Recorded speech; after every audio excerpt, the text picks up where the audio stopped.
Guess who's back?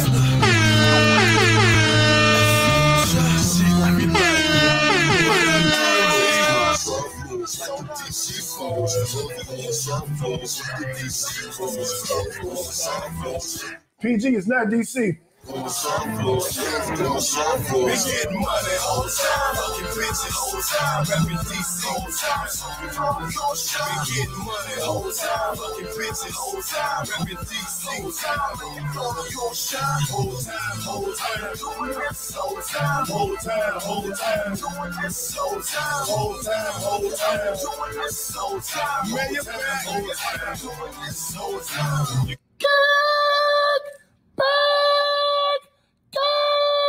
Like a Tribe Called Quest. You say the whole thing. Welcome to a Pod Named Kickback. Oh, man. Can you play my song before we get started? Can you play my song before we get started? Can you play my song? Truly, you have a dizzying intellect. That's what we're doing. I've been drinking. I believe in conspicuous consumption. Really? If you have it, flaunt it. Really? People on YouTube haven't been able to hear the board. Oh, my feet. She started. This song got Atlanta going crazy. It got Atlanta.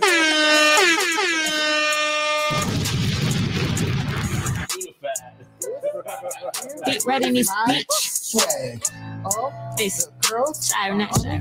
Swag. I wasn't gonna say nothing, but it's on me heavy. I promise it's getting ridiculous after this drop. Do not jump to no conclusions. I don't need these folks in my mentions. No, I'm too solid. Gonna keep it a brick. I ain't going back and forth cause I said what I said. I'm clearing the air cause I feel it's my place. I gotta jump on the coat folk here. Y'all come to the city, get a feel for this out. And I wanna go home. I know you love what it taste like. But it ain't too far. We had to live up in these trenches. Y'all went back to the birds when they got up on them late nights. Look, we really ran through these streets. We ain't never get a break. So we speaking on Atlanta. I don't play right. But I'ma get right to the subject. Ain't gonna beat around the bush. Chance it is. You say you from the A, right? Where's I know you from? What hood did you live? What hospital bed were you born? Look, I know it sound crazy, but I'm a A baby. I gotta start pulling for card. We had to live in this zoo where you don't make it out, so I don't give a fuck what they say. Look, if you niggas ain't grow up in APS system, you bitches is not from the A. And you from Gwinnett, nigga, up that perpetrator step back, talking about you from the outskirts, coulda killed that. Rep where you from and don't rep where you horn, no. I got my respect. The whole city know I'm a beast. Look, if you not from this side and you don't know the facts, just chill and repeat after me. Cali Park, it's not Atlanta. It's not Atlanta. Latonia, it's not Atlanta. Clay Coat, it's not Atlanta. Decatur, it's not Atlanta. Gwinnett, it's not Atlanta. Roswell, it's not Atlanta. Forest Park, it's not Atlanta. Lynburn, it's not Atlanta. Look, the North, it's not Atlanta. The South, it's not Atlanta. You niggas, it's not Atlanta. You bitches, it's not Atlanta. Big Rudder on 2 Atlanta. I had to get through Atlanta. I'm talking about the 1, the 3, and the 4, the old, not the new Atlanta. So That's how you welcome a motherfucker to Atlanta. I was just saying to somebody the other day, Atlanta girls are just different. Like they sound like niggas. Like when Atlanta girls really get into like talking like they from Atlanta, everybody sounds like Desi Banks. Like, do you know who Desi Banks is? Yeah. He's a comedian? Yes. And he said like her, and like they all sound like niggas to me. Like I feel like when DC girls turn up, they don't sound like niggas. Like Atlanta girls sound like they are talking to other niggas when they going off. Like they sound like niggas. Like they with it. Like they are with the shit. They get into their fuck nigga bad. Fuck nigga. Yeah, they will. Hey, Atlanta girl cuss outs are different. Like they be whole niggas out here. Yeah.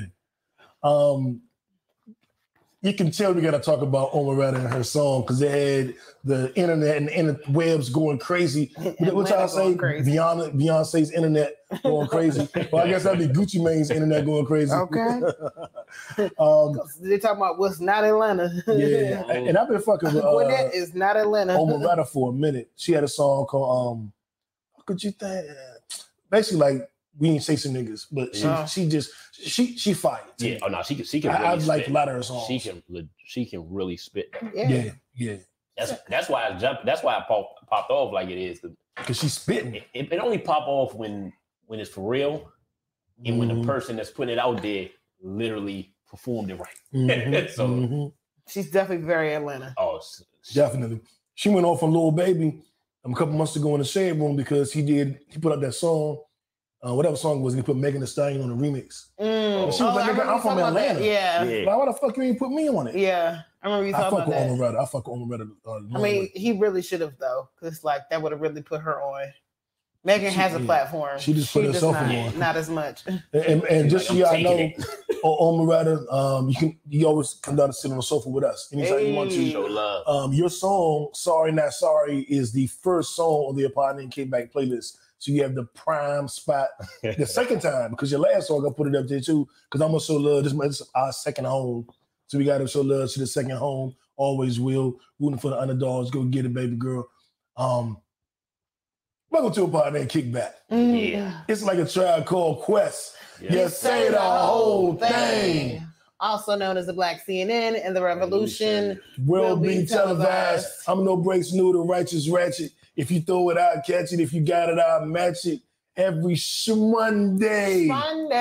We right back at it. I am the Black Savage. What up, what up? It's your girl, I Am So Mellow. Also known as Melanie Dion. The Queen of Creeps. The Burger of Men.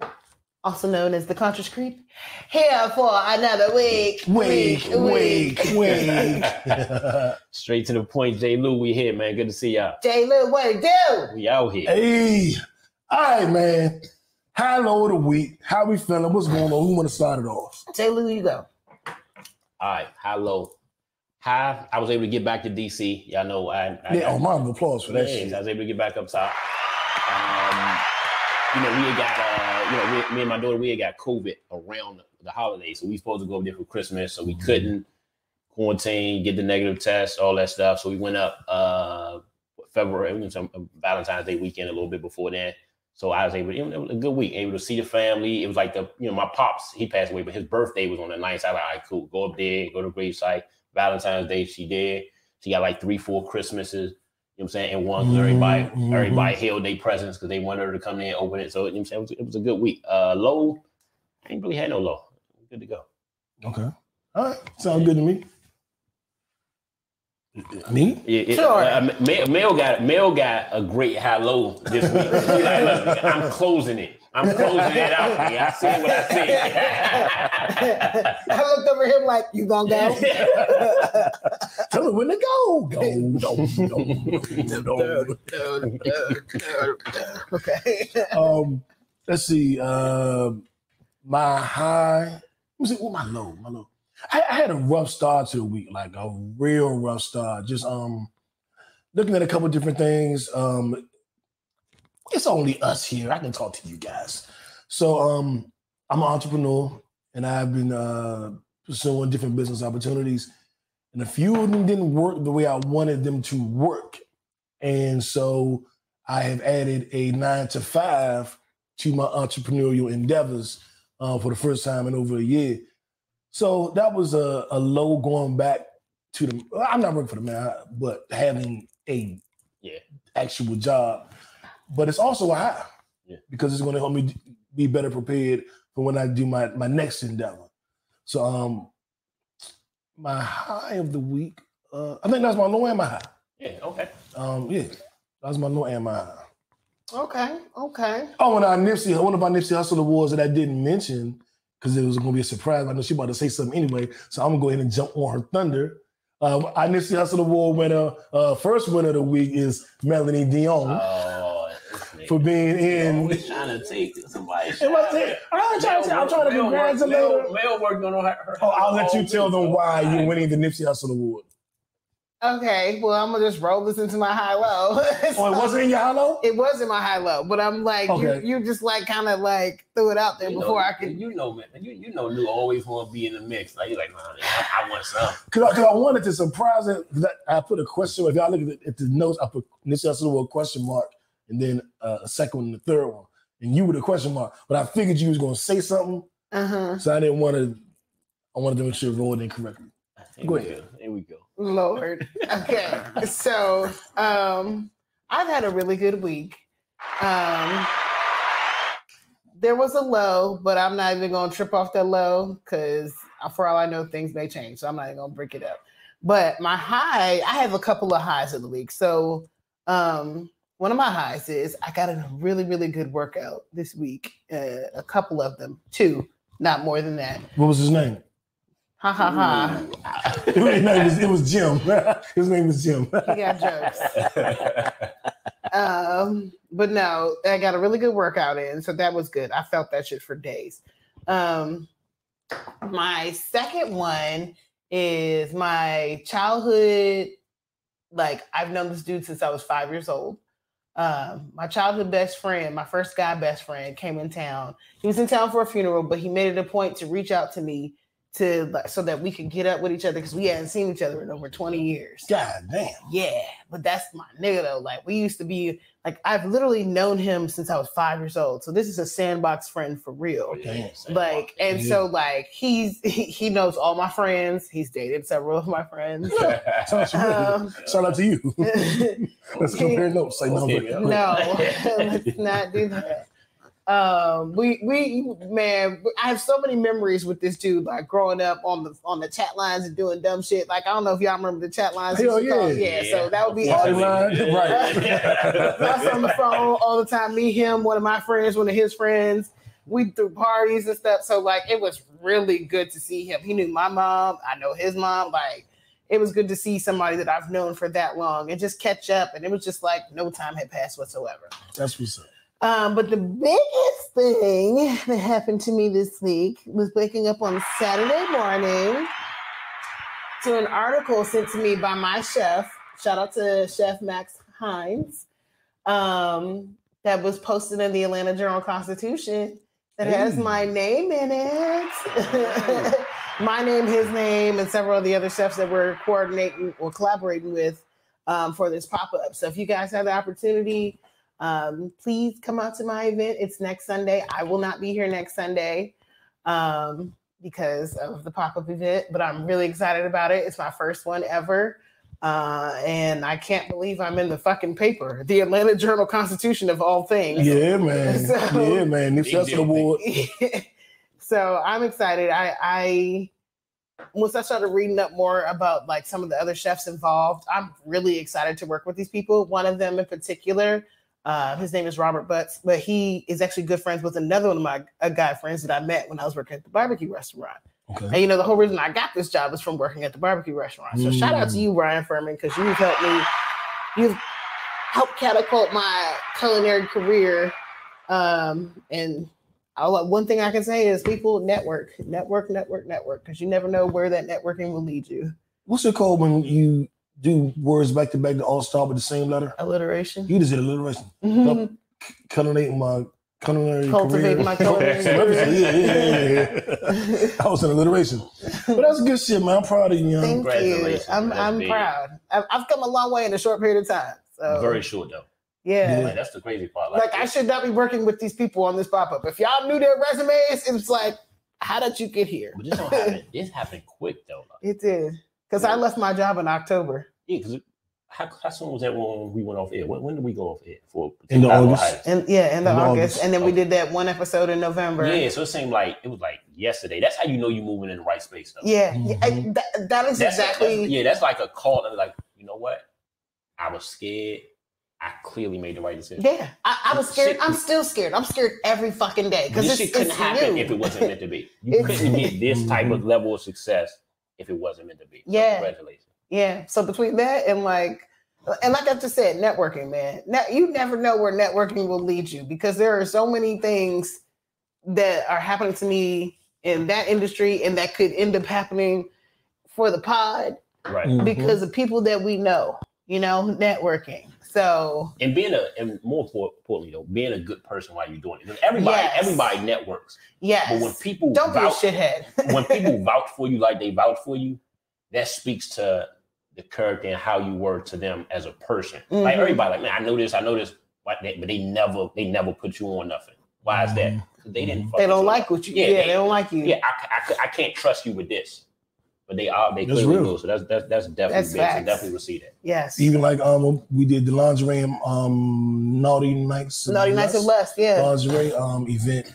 And all the ladies are still posting us, still shouting us out. Got our YouTube views are crazy. Go follow our YouTube page. Yeah, my followers are up. Followers are up. Yeah. Like, and that's all networking. Mm-hmm. Good networking. Yes. Good energy networking. Mm-hmm. So congrats again, Mel. Thank you. Moving on from our high-low, we are at viral. Yeah, we already did it. Omeretta. Oh yeah. So we talked about Omeretta. Her song is called "Sorry Not Sorry." If you're in Georgia or if you're obsessed with the ATL culture, you gotta go check that song out. Omeretta. I thought it was a typo because I was like, is her name supposed to be Omarosa? And I was like, did Omarosa do something that like we're supposed to be talking about now?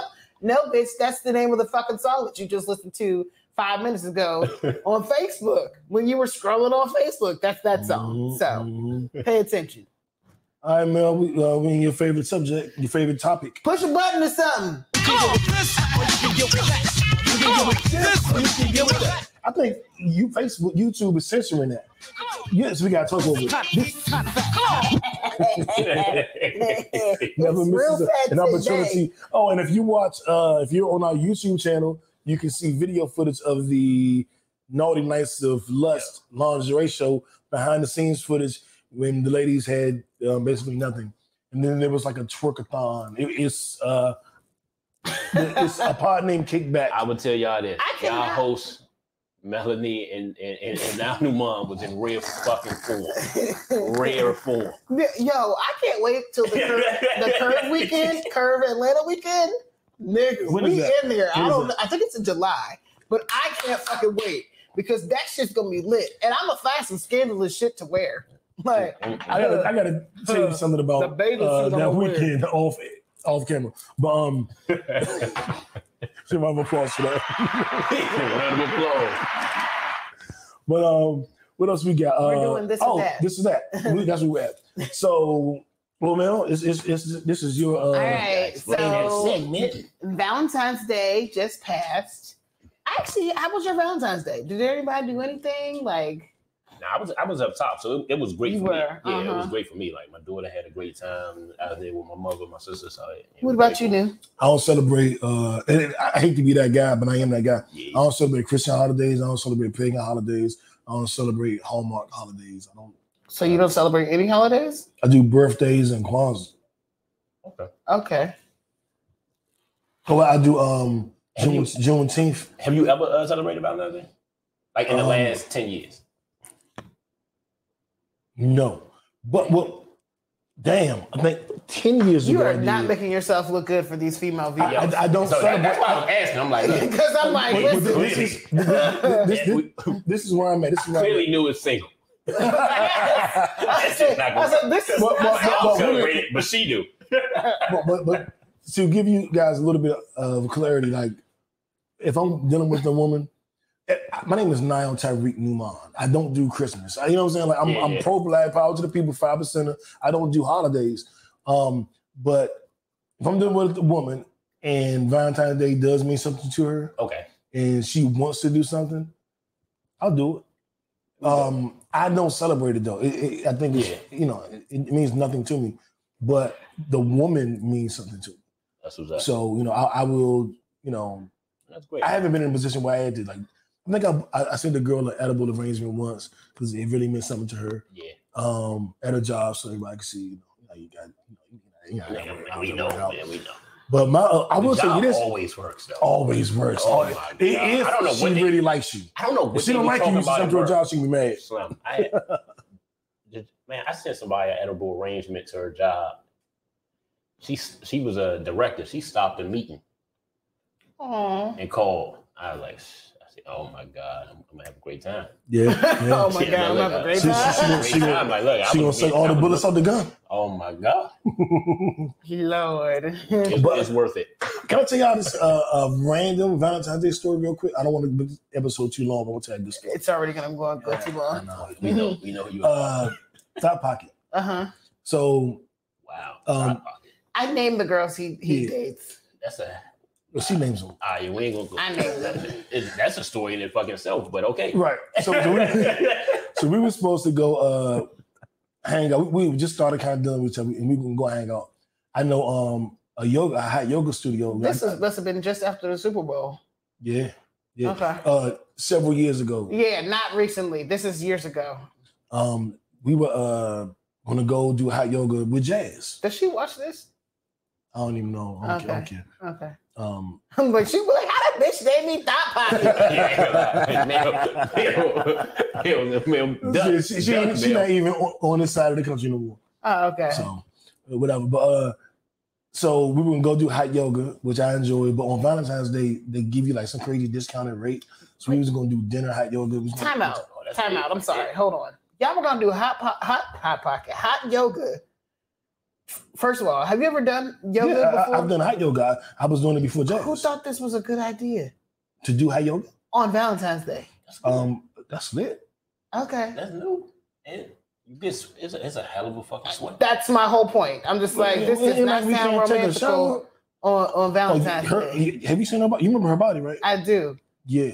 And it's hot. So you got to wear something that lets you breathe. That shit might be like an aphrodisiac. I was thinking about just how the room smells with all hot. Because a good one, it shouldn't do that. It's mostly clears in there, and they don't smell like we do.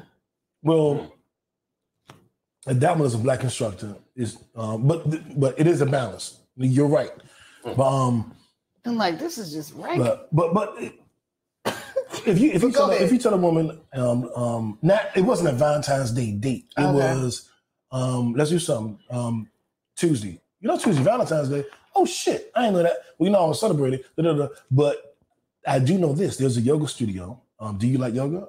I kind of like it. But I do yoga. You do yoga? I don't know, man. I do yoga.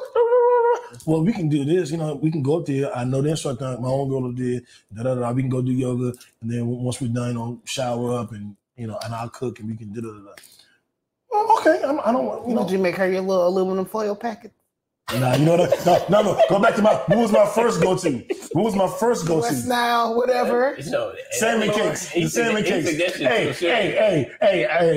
Not a male friend who had no salmon cakes. I'll tell you a whole video. Stop. Okay, so about to get beat. I didn't do that. I didn't even tell my Valentine's Day. You know what? We're gonna throw it back to you. I bet you are, asshole. My story is so crazy. Something that's popped in my head. Yes, we're gonna talk about that after. What? Nah, something in that realm. I am confusion right now. So for me, I like Valentine's Day. I prefer men that like Valentine's Day too. There's nothing. No, just so we're clear, that has nothing to do with him. It's not anything.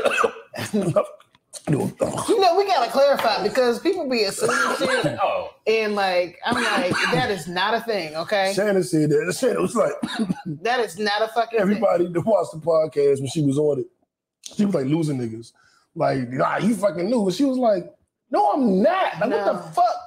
And they was like, guess you I can tell. Not allowed to be friends with males. Okay. But anyway, no, my Valentine's Day was good. I mean, I had to work. I work in a restaurant. I cook.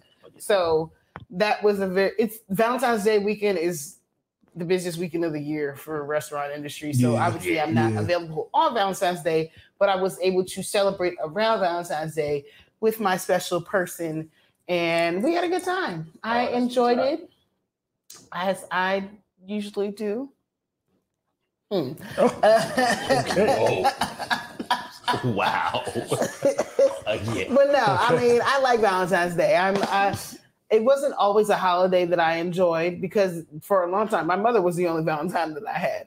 Right. And then she died when I was 16. So for a while, I didn't have Valentines. And when I did, it didn't necessarily go very well. Right. So yeah, this year was a good change up. I'm glad I got to spend it with the person that I spent it with. That's what's and we'll see how that goes. Okay. There we go, man. We're speaking positivity. I like that. That's right. That's going good. So you do celebrate it? Yeah. If I'm with somebody who is big with it, I definitely celebrate it. Because to me, what if they're not? I don't care. Like, I'm indifferent. I'm indifferent about it. Like, I'm more about. I simplify shit. Yeah, I simplify. I don't think like it's a pagan holiday, it's a Christian holiday. I don't really care. I say, you know what? Just like with spirituals, I'm like, it's a day of love. It's just a day to express it. Whatever. I can science that shit to death and right or wrong. I don't do all that shit. Like, look, it's a day of love. That's what we're doing. We would definitely enjoy this. I'm like, do I show you love every day? Sure, but if on this day do a little extra, it is what it is. Like I you know, man, I simplify shit. Like I don't really go too in depth about certain stuff. So you know, I definitely celebrate it. That's like me going over to my brother's house for Thanksgiving. Yeah, like, I don't celebrate it, but I'm, you know, it's a day of family. I can justify we gonna kick it. Yeah, we're gonna kick it, watch football, get high, take some mushrooms.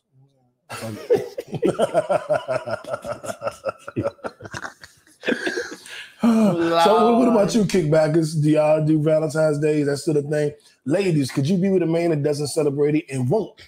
Like, you know, if he won't, no. If he absolutely won't, that would be a deal breaker. I'm not saying he's the ideal man. He fucking you right, loving you right, treating you like you want to be treated, makes enough money, takes you shopping, does everything you would want, gets along with your brother, get along with everybody. But he don't celebrate Valentine's Day. You can be like, oh, can't do it. You're gonna be doing something. He better have a hell of a February 13th and 15th. Okay. It ain't got to be on the day, but we're doing something around that day. Because doing absolutely nothing, nah. Well, this is how I look at it. And I told the young lady before, you know, I don't celebrate it, but we can be together on that day. Yeah. Just so you know, I'm not feeding you this bullshit. Exactly. That's we can be together on that day. We can do whatever we do. I don't want you to think that this is a line and that I'm off with some other shit. Right. So I'll give you that time. Okay. Oh, I just want to bring something up real quick. So remember last show, I was talking about like dudes sliding in my inbox, and like there was a dude who was like asking me if we could link back up. Yeah, weirdo shit. Yeah. And about the food, asking me to cook for him and shit. Did I tell y'all that this nigga popped up engaged on Valentine's Day? Wow. Wow. I see I opened my IG and I was like, oh, that's the engagement ring. And you're talking about how much you love this girl. Y'all really ain't shit. Wow. Like, niggas like that, yo, they really just tear the bar down so much to do it. Yeah. That is some weirdo shit, though. I wasn't even surprised because it happened. You hear about that shit happening all the time, especially around Valentine's Day. That's when the couples are actually revealed. That's when you find out who's really in a relationship. Yeah, that's the boyfriend girlfriend reveal. Mm-hmm. Yeah, because people be lying. I mean, they make it through the holidays, but Valentine's Day is when it really comes out. That was like within 10 days then. Like within 14 days. Oh, yeah. So you already put a down payment unless he fucked up and he went to go get a ring within a week. She found. Yeah, she must have found. Yeah, she probably found it. He was like, oh shit! Like, you trying to get this bitch to make you stuffed chicken? Like, I gotta fix this shit. You want pussy and stuffed chicken? What's the percentage of proposals that occur simply because a man fucked up? What's that percentage? Is that 10% of all proposals? Half of all proposals? 80% of all proposals? How many times does a man propose? Out of the times men propose, what's the percentage that it's because they fucked up? I don't know. I would hope low end. I'm thinking low end too. Low end? Yeah. I would take 10 or 20. Yeah, that's exactly where I'm at with it. Yeah. I'm going 40. God, you really think it's that bad? Yeah. I would like to believe that majority of the guys proposing are proposing out of love and not because they fucked up. Yeah, that's what I'm hoping. I would like to think that too. Because the thing is, marriage is like that. Well, now I think our society and what we treat it as now is drastically different than what it's made. Like normally you think of marriage, you think forever. Now we kind of watered it down so much that I can see if the number was 40, I wouldn't disagree. I just don't want to believe it. You know what I'm saying? Like, if I was like, you know what? We watered down this shit so much. Marriage is lasting 5 to 10. You know what I'm saying? Like, we didn't had, you know, girlfriend, boyfriends longer than, you know what I'm saying? A lot of these marriages lasting now. So it's like, I can see it, but I don't want to see it. I think that's what I'm at. Yeah, I agree with you. And I would say, based off of the people that I know that are married and under the circumstances that they got married, most of them, like... That's good. I can only think of one person who's got married on somebody fucked up or there's like major pressure. Like an ultimatum type stuff? Yeah. There's only one particular couple that I could think of that got married off of that and they not together no more. Within my friend group, they all got married for the right reason. I believe. Okay. I believe. But I know like my friend is the 5. Mm-hmm. But it's like I know 8,000 motherfuckers. Yeah, Right. definitely. And I know that motherfuckers get married, get engaged. Maybe I shouldn't say get married. Yeah, maybe the Get engagement. engaged. Yeah, because and of a fuck they up. never get to that point. Oh, I said proposal. Okay. Yeah. That makes sense then. Okay. I mean, My friends skew differently.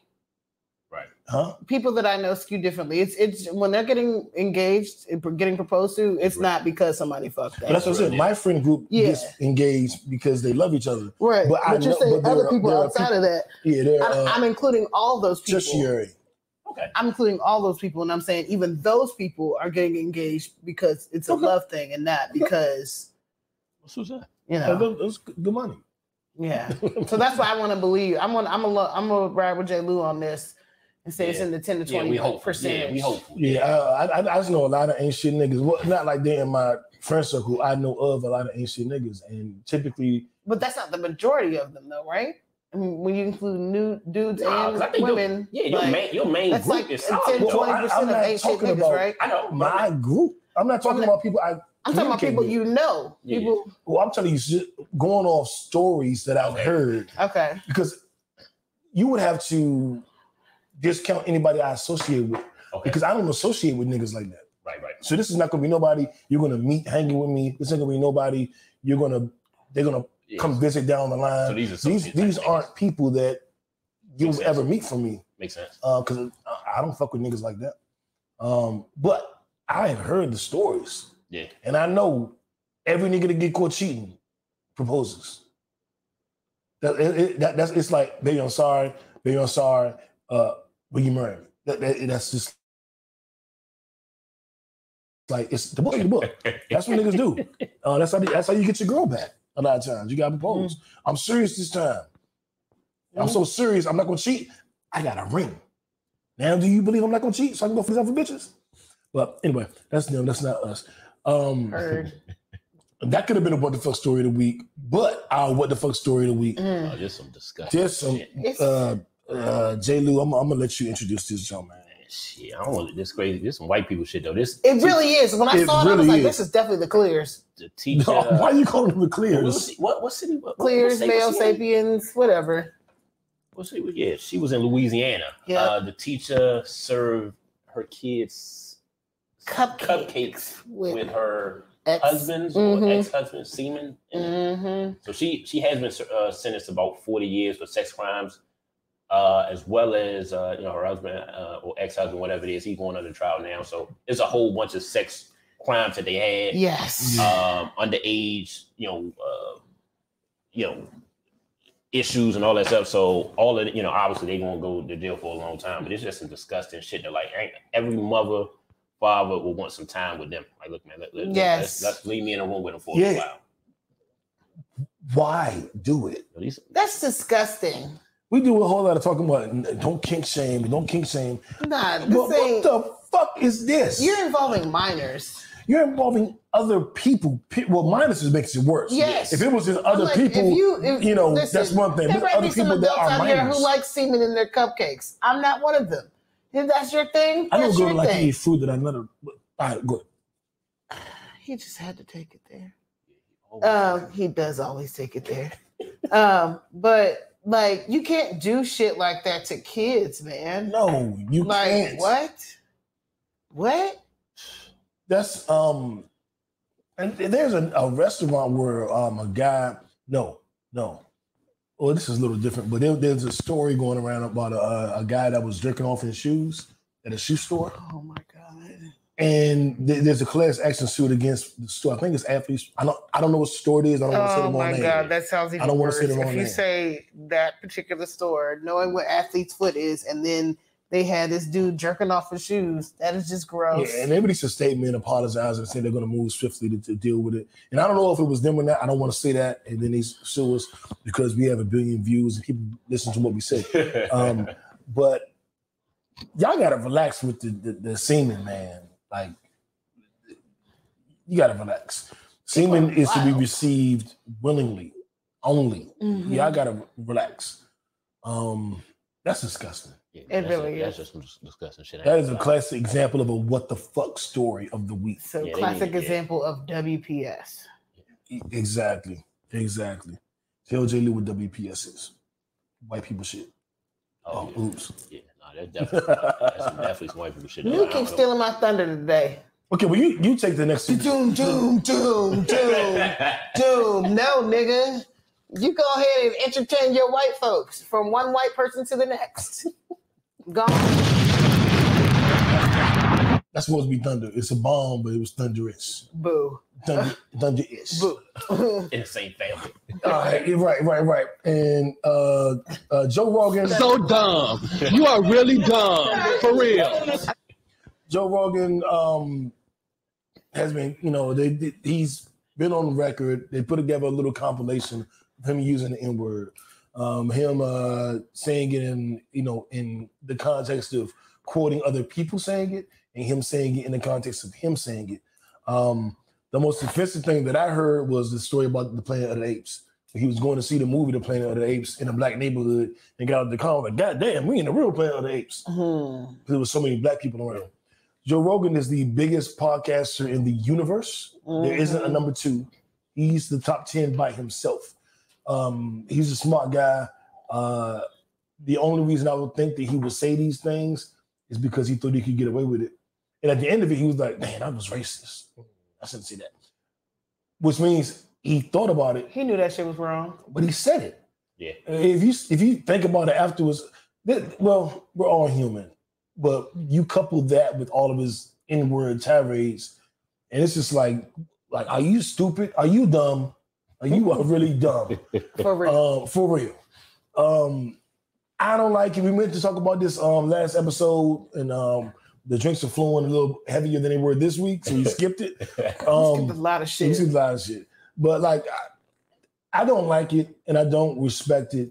I'm not going to say cancel him and all that shit. I don't listen to him. I've seen like 3 episodes of his podcast, the one with Dave Chappelle, the one with Kevin Hart, and maybe the one with another white person or something. So I'm not a fan, right? But I'm just like, something should happen. I don't know what, right? But I'm against cancel culture. Okay. I'm just against it. I don't think we should be canceling people. But I do kind of laugh when white people get in trouble behind shit. I'm like, cracker. You know what I'm saying? I just enjoy it. I enjoy white people upset. I like when OJ got off and white people got mad. I don't like OJ, but I loved it because white people was mad. Have you heard white people talk about other white people? Because like I wasn't aware of how badly white people talk about other white people until I started working at my current job. And let me tell you, talking about poor white people. Just white people in general, because like black people, we will joke on each other, whatever. We talk about other different types of black people and all of that other shit. But let me tell you, I had no idea that white women were like so anti-white woman, like until I worked at my job.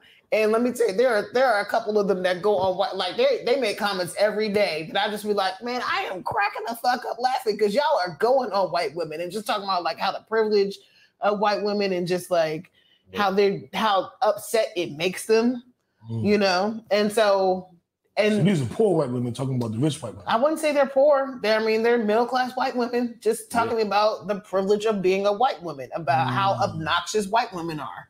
Okay. And I'm here for it. I'd be like, girl, you are speaking facts. So in my mind, I just be like, it's funny because you saying it. Like, I don't know if y'all remember that shit from the Garden Party, on the Garden Party episode of the Boondocks, which is like the very first episode. But when they say it, you know what I'm saying? Exactly. Like, it's okay. Yeah, that's exactly how I feel. So I'd be like, it's shit that I can't say, but you can say it, and I'm cracking up. That's good to see, though, because it normally is completely skewed differently towards black women. And you're like, look, everybody does that, but y'all making it seem like angry black women. No.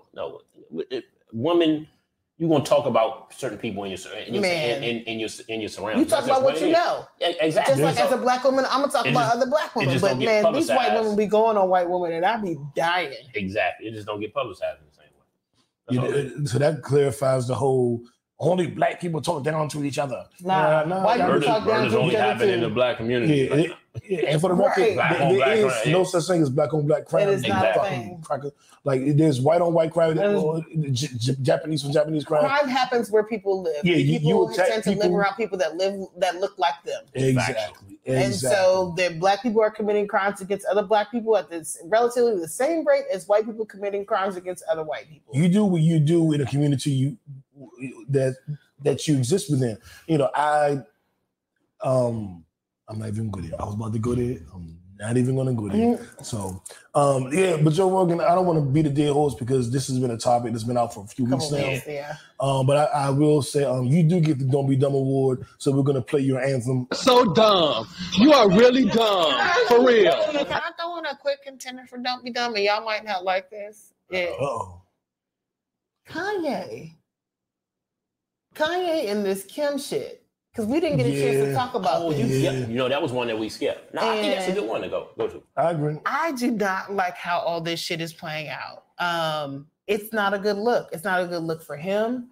You know, I love my black men. I support my black men, but Kanye, you are looking really crazy right now. And I'm actually like siding with Kim because you sound like the behavioral patterns that he is exhibiting are those of like an extreme narcissist. And I'm fearing for this girl's life. Like that's the mind fuck that's going through me as a woman who's seen shit like this, these patterns of behavior play out where the anger and rage like increases. And so you never know where that shit is going to go with that particular person. But what I do hope is that, one, that this shit stops playing out in public because right now... Take us off the group chat. Everybody is loving it. They are eating it up, and it is not a good look. But Kanye, somebody needs to take his phone. He needs the people that were around him. He needs like true day ones, people that know him, people that can really talk to him about what he's going through. I'm wondering that, especially after watching Genius. Like, I'm like, how many of those people are still around him? It's a couple, but I don't know that. And how much can they really talk to him? How much is he willing to listen? Because then you have that part too. Because he has like a God complex. I have been around people that I've tried to counsel or say shit to. They're not listening. Yeah. It don't matter. But then you also have to think he's the billionaire in the crew. So he's the But you got to protect the money. Somebody got to protect the money. Yeah, but money's protecting so the money long, is courageous because you can get cut off from the money protecting it. True. Yes, I understand that, but he can get cut off from the money as well. If he fucks around and does something extremely crazy. He's a black man in America. Who do you think they're going after? If he does some extreme shit. Well, if he does some extreme shit, he won't get cut off. He'll get separated from the money that'll stay in his account. He gonna have the money. Like Kanye is a billionaire. If they knock him down all the way to only 19 million, he still has 19 million. You know what I'm saying? But when I look at it, 19 million is broke to a billionaire. But it's not broke though. It's to you. I understand. It's not broke. Like he's not going to be in an apartment of 19 million. I know what you're saying, and I agree. You're right. But what I'm saying is, he ain't going back to the projects. Yeah. That's not a concern. So he may not go to the projects, but he could go to the prison. That I agree with. And then whenever he gets out, he'll still have his 800 Yeah, but why would you want to even... I'm not saying that he would want it. I'm just saying that let's get off the narrative that Kanye's going to go broke. Fuck him and Kim. He ain't not that wasn't what I was saying. See, that wasn't at all what I was saying. You know, I honestly don't think money. I don't think Kanye has the heart to do nothing directly. The issue is when you put certain things out publicly, you don't know what people who mess with you do. Like we just saw a crazy motherfucker teacher did crazy shit. You know what I'm saying? Another story, like when you put certain stuff out there, that's what happens. I just don't like, especially from me having a young daughter and him having young kids, when you put it out publicly, your kids gonna see that shit later on. Like certain stuff with my, you know what I'm saying, like, and I'll be completely transparent with my ex, certain stuff I won't say strictly because she's my mother's, you know what I'm saying, she's my daughter's mother. Mm-hmm. Strictly because I don't want her to have to hear that shit later on. So when he's saying shit, bringing up old sex tapes or bringing up, you know what I'm saying, or putting certain stuff out there about, you know what I'm saying, about the Pete dude, like somebody, and Kanye might not do nothing, but somebody that knows might do something to the Pete. Mm-hmm. And then you sending out screenshots. It does not look good. You know what? that screenshot shit, putting that shit online, that shit's like a female shit to me though. That's like some bitch niggas. Like son, don't do that. Like be the man. Like I didn't care that he bought a house next door if he wanted to be close. You know what I'm saying? I thought it was a little weird, but I'm like, look, I would have been in the area, not right around the corner. But I was like, look, if I want to be in the area with my child, cool. I understand you trying to be a present father. That's okay. But if you say you care about your kid like you do, understand they're gonna see what you say, and they're gonna see what you say about their mother too. So just kind of be cognizant of that. And you know, one thing I said about Kanye years ago though, when he was saying a whole bunch of shit that I didn't like. You know how me, you know what I'm saying, me and you know what I'm saying, we have certain dudes that came up with us from the sandbox that we still cool with. You can't, you know what I'm saying, you can't point to that nigga for Kanye. You can point to a rich motherfucker that he was cool with in the game and gave great beats to, and he was a genius in that realm. But you can't find that guy that grew up with you that, you know what, it don't matter if you got $1 billion or if you got 20, when he say, hey, new, you tripping, that you listen.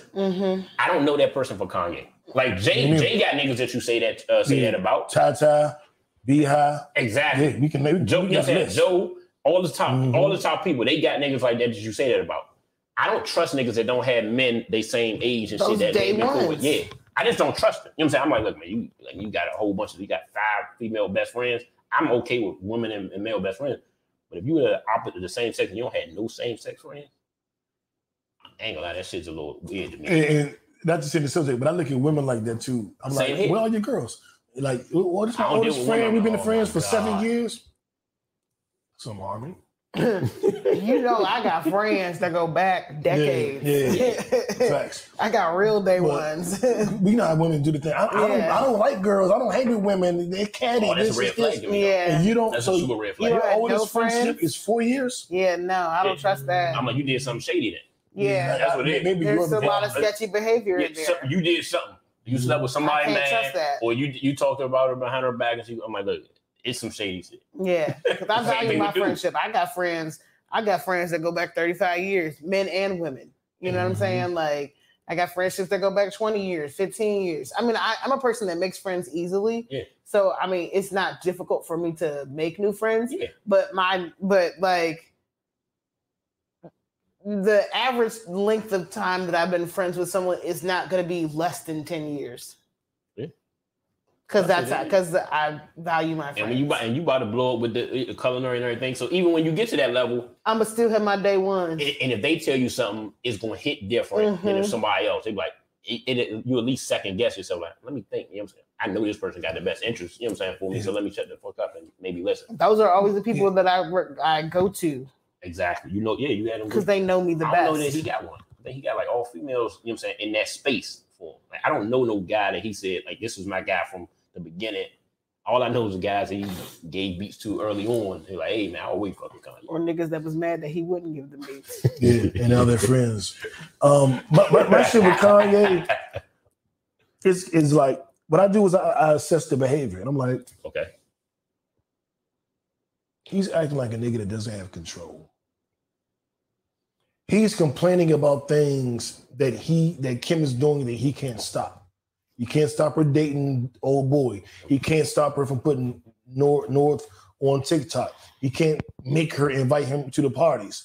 Right. So that comes off as a nigga that was like, yeah, invite me to all the parties and shit. Right, you didn't invite me? What you mean you didn't invite me? Kim didn't invite me, y'all. Hey, internet. Kim didn't tell me the address, everybody. Like he's trying to. He's a little narcissistic. He's trying to gain. Well, this is what I know it's like with people. Like, let's say you're dating somebody, right? And try to come up with a good example. And you say you better not go to that party tomorrow. Yeah. And they go. And so you break up with them. To me, that's about control. Mm-hmm. You couldn't control them. So since you couldn't control them, breaking up with them is the best way to control somebody. Breaking up with somebody is the best way to control the person. What? You're not doing this? It's over. Like when I told you the story about the girl that was like, I ain't like her avatar on Facebook. I was teasing her about the picture. And she was like, I'll just remove myself from your life. You'll never see the picture again. And that's control. Mm-hmm. I'm not bowing down to that. Yeah. Whenever you flex like that, then that means you have to go. You're no longer welcome in my life. Right. You can't control me. And I think what he's doing is he hasn't found a way to control Kim. Kim is taking the power.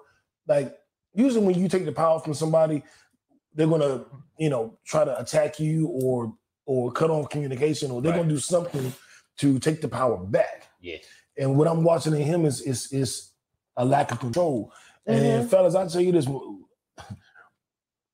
Nipsey said it, she loses all respect when she see there's no control. Yeah. You're not gonna get Kim back by showing her literally that you don't have control. Yeah. He's a narcissist. The idea of her being able to, like, her taking control back of her own life, because he likes being able to control everything. Yes. Right. There was a point that I was going to make that had. Did he like the fact that she was taking control of her life? Kim, her the way life, Kanye kind of talked about Kim before they got together, right? Even then was kind of revealing about how he viewed her. It wasn't like a loving thing. It was like kind of like obsessive. I was about to say infatuation. I admit that I fell in love with Kim at the time that she had fell in love with him. He's like kind of obsessed with her. And that also plays into those narcissistic tendencies. And so now he had her. And so he love bombed her.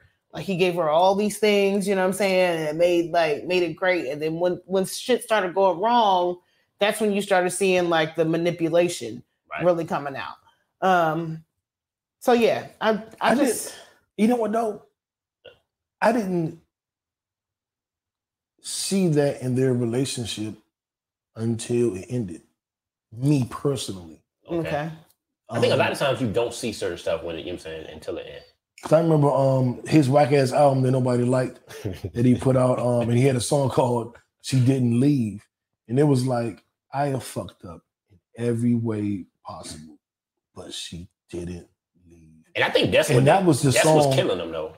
Is that the fact that she got to her boiling point? Like, it could have, Kanye, it was shit throughout the years that, you know what I'm saying. Some Kim people had all the opportunities to leave. Some people would have, you know what I'm saying. Some people would have left and rolled a lot sooner. So I think the fact that she seems and appears to be legitimately at a space, she's overall happy with being done with the relationship. And that shit kind of is like egging. And some of the stuff, like with the TikTok thing, I do believe as her father, he has a stake in that. But to put it out on social media like that, like, because he had no control. He had no power. And that's what I'm saying. He's like, powerless. Exactly. That's how a powerless person acts. Exactly. That's why, you know what I'm saying, the powerless and the narcissistic stuff kind of come, you know what I'm saying, come to play what y'all talking about. But that's exactly where it come from. Like, you got $1 billion, you have hell of a lawyers. Like nigga, there's a whole bunch of fathers out here fighting for shit that they never gonna be able to get because they don't have the resources to get it. There's no way you can't tell me your money not long enough to get a hell of a lawyer class to kind of get control over certain aspects. You just can't get control over everyone, and you can't get control over none of Kim shit. Because she's her own woman. I was popping before you. You're here because I was popping. Yeah. She got her own shit. She don't even. I've been rich. Yeah. Kim say. I really think I'll be listening to you. I ain't listening to you. Kim say, I ain't listening to you. She owning her own shit. Like, she's like, good. I'm not concerned. And she looking good. She back in the gym. She's always been in the gym. And something different. She got that single. You know how women get when they single. So she had new work done. Oh shit. Well, maybe. If she paid for it. Let's be real. The Kardashians have like totally altered and skewed the beauty standards because of plastic surgery. Facts. I ain't even gonna argument out of me with that one. So. But I don't know. Well, while we're here, Kanye's doing this new album, Donda 2, and it's going to be released solely on his platform. He has these stem players, which I think are like the little Alexa circle. What's that called? I got it over there. The Alexa circle thing. Dot. The Amazon Dot. Okay. What you laughing at? The Alexa circle thing. Sound like an old man. Right. The Alexa circle thing. Kanye got it over there. Yeah, Kanye got a circle thing and it, with I guess all his music on it or something. But the new album is going to be exclusively there. And he sold like 2,000-3,000 copies when he announced that, which made him like $1.7 million just off of that, in that first night. What y'all think about that? It's not going to be on any streaming platforms It's only going to be if you have this device, which is called. Fuck, I just said the name. Yeah, I mean, I think Whatever it's called. STEM. Yeah, STEM. I'm here for it. Like I support the hustle because this is part of Kanye's genius. He's worth $1 billion. I don't know how, because I don't know how Gap brought him over the edge, but that's a whole nother thing. And who's thing. wearing his shoes? I don't understand. People love them. Niggas will wear anything. Yeah. But Niggas will wear anything under the know, name of fashion. How many people do you know are wearing them? I know people who have Yeezys. Okay. I know multiple people who have Yeezys. That's the only person I know that got Yeezys. Oh no, I know several people with Yeezys, and I'm just like, so I just don't understand. I like maybe one or two pair, but I'm like, niggas will wear the ugliest shit under the name of fashion. Have you seen Balenciaga? Because that shit is ugly. That's what we get. Like, sorry, Balenciaga. Maybe one day you'll sponsor me. At least let it be cute. Their shoes are ugly. Some of their sweatshirts are cool. Their shoes are cool. Balenciaga shoes are ugly. You know, the outfits, some of them are okay, but Balenciaga is one of those things where they'll give you 18 words. Tell me he don't look like Ice Cube. They'll have Balenciaga up and down the shirt. I don't like that. Yeah, literally just the word Balenciaga. I don't like that is a little much. Huh? I don't like anything that has like labeled name all over it. Yeah. Versace. It seems like it take from you and just get to them. To me, it's just I'm pressed to show that I'm wearing this label, and I'm just like I want you to look for it. Like, oh, that's cute. That's Marc Jacobs. I like that. You know what I'm saying? A lot of my right. That's basically what it is. Everybody, look at me. It's what I got on. Like a lot of my I'm wearing my money. Shit. Gucci. A lot of, and I take pride in my Versace shit. You won't even know it's Versace unless I tell you, or you ask me, or you see the tag when I took it off or something. Like, and I don't necessarily go for subtlety. Okay. I go for what I like, and typically what I like, unfortunately, for bragging purposes, it doesn't have a big logo, so you're not going to see it because the shit I like is more subtle. But I'm not acting holier than thou. It ain't like I only buy shit that don't have the big logo. This is shit I like coincidentally, because I would buy if they had a big ass logo and it was fly. Yeah, I would get it. If I like it, I like it. So yesterday I was in the mall and I saw this dope ass Versace bag that I really liked, and I was like, I might get this, but my one factor that made me be like, I don't think I want to get it because it had Versace label all over it. I was like, I don't want it because it has Versace all over it. Got too much on it. Yes, that's just too much. I don't want to walk around looking like Migos. I am not Quavo, okay? I don't need everybody knowing. Melvo. Okay? I don't need everybody knowing that I'm wearing a fucking Versace shirt. I'm not even if it don't say Versace, you know the print. You know what I'm saying? Like it's like, you know, Versace is a very distinct print. And it's like, yeah, I don't need everybody knowing that I'm wearing this. So I'm thinking about passing this bag. Like a nice small Medusa head on the pocket. I fuck with that. Yeah. You know. But I mean, look, man, it's a great thing. Like, you know what I'm saying, it's a good business thing. For him, you get a substantial amount more of your profits when you sell it. With, you know what I'm saying, with the stem. So I'm all for it. Yeah. I support it. And I think it's a good business model for other people to do it. Remember back in the day, Nipsey kind of started it. Yeah. So, you know, we're going to go next to the Nipsey Hussle Award with him selling the album for Segway for a stack, right? Yeah, well, so the first one for 100. Yeah. And then he came back and did another one for a stack. For a stack. And it's the same Proud premise. to pay. Exactly. Premise. It's the same premise. If you have that many people willing to buy it, why not take more of the profit on it?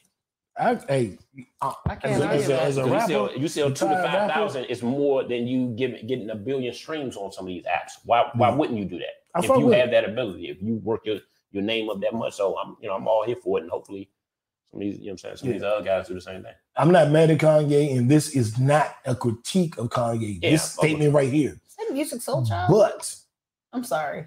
It's D-Nice. Oh, that is D-Nice. How the fuck did I get there? You must have been watching this video. You know, we talking about Versus soon. But Nipsey gave his album away for free on streaming, regular price, or Proud to Pay. When you could pay 100 or 1,000. So he gave it to you wherever you comfortable. You can get access to this album. And I'm not critiquing Kanye for not doing that. I'm just saying that my man Nip, you can get it however you can get it. Yeah.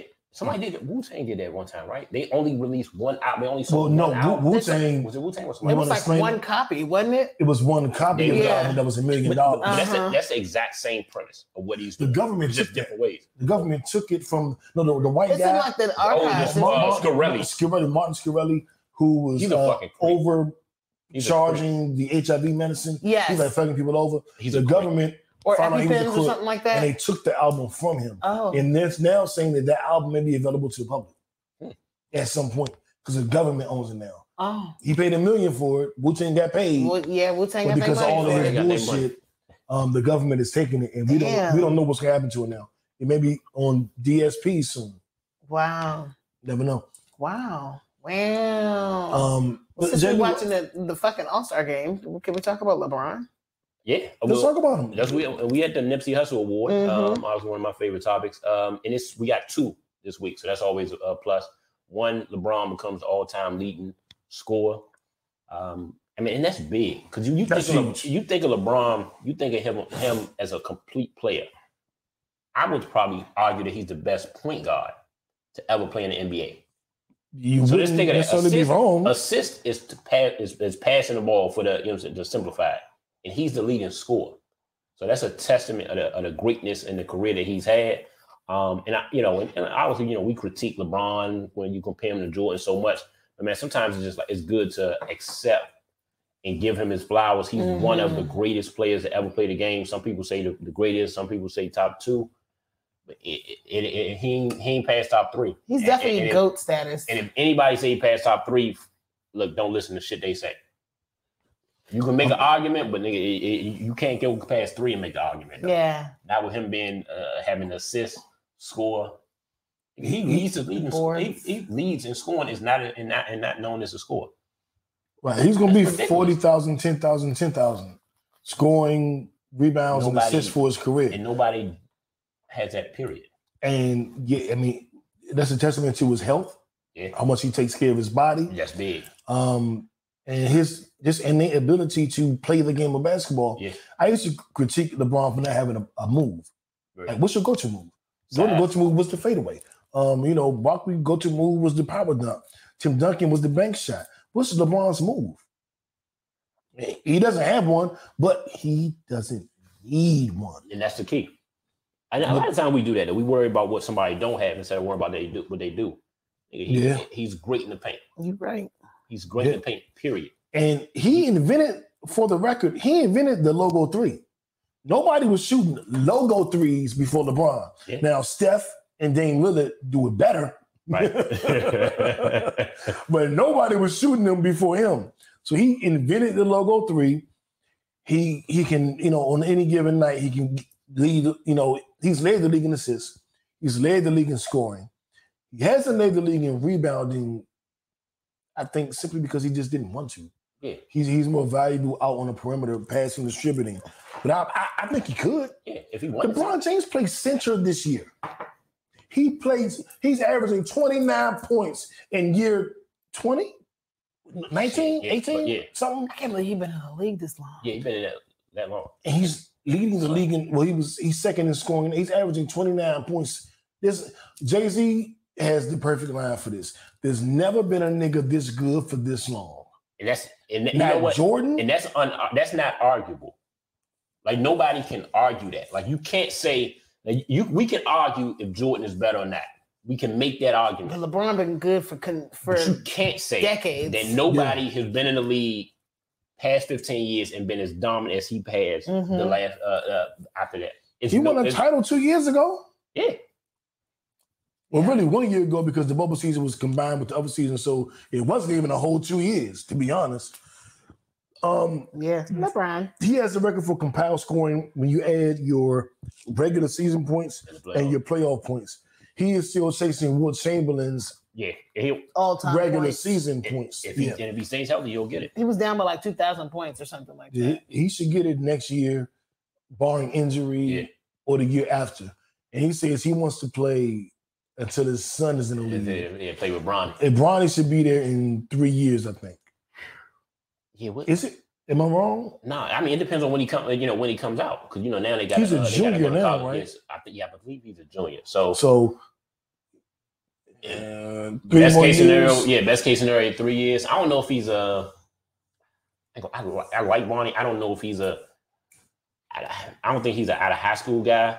And they don't do that out of year of college. He could do G League. Yeah, he could do G League. Now that the G League is really popping, like they're paying niggas $100,000 a year. Yeah, he could like, do that. He's not gonna go G League. Yeah, he don't need money. He gonna go. He'll probably go to a college for a year. Mm-hmm. If he's good enough to do that. Like Bronny is great, but what we can't do is compare him to LeBron. Dude. Like LeBron is one of the greatest ever. Yeah. Like thinking he can come out after year one and be great. Like you know what I'm saying? Man, there's a lot of pressure on him. And he good. It's a lot of pressure just off of him being LeBron's son. Ridiculous pressure. Okay, here's some trivia for y'all. There may be more, but I want y'all to. I can name 3 right now. Okay. So I want y'all to name 3 players. Hold up. Fuck, I forgot the third one. Maybe y'all don't know it. 3 players who came out and were better than their fathers in the NBA. Steph Curry. That's one. Yeah. It's better than Kobe Bel Bryant. Yeah. Oh shit, Kobe Bryant. Good job. Look at Will. Look at so Okay. Now I gotta say I get to talk sports with both of y'all. Oh, you nailed that. You give me some of that. Nailed that. Because I wasn't thinking about Kobe and Joe. Yeah. All right, man. I see you. All right, one more. Steph, Cole, their father is better than their father. Clay. Yeah. Oh yeah, Klay Thompson. That was one, and I had Steph, Cole, Clay. I had 2 more. One that I remember, one that I didn't remember. Fuck, who were they? God damn it! I got him. No, I'm just saying I stole your thunder for a second. You did. Because it's two more out there. Baby, it's a motherfucker. God damn it, I can't even think of who they are. But it's 2 more. Shit, well, we got 3. Yeah. So moving on. So the show don't be 17 hours. Shout out to Tan Cooper. Oh, man, WNBA player. That is big. Having her own Barbie doll. Yeah, that's huge. Now, Tan Cooper is a great basketball player. That is not what you were about to say. Yeah, I know what you're about to say. She looks better than her mother. So no, shout out to Tan Cooper mother. She's gorgeous. She is. She's gorgeous. And she's a tremendous athlete. And for her to get on Barbie doll, I'm with, I'm with everybody black. Yeah. I'm on my Easter Way shit. So I love it. I love the variations and of the. Sorry, I was trying to. You can't fight a yawn. You know what I'm saying? Like, I was trying to hold it in, and it was like.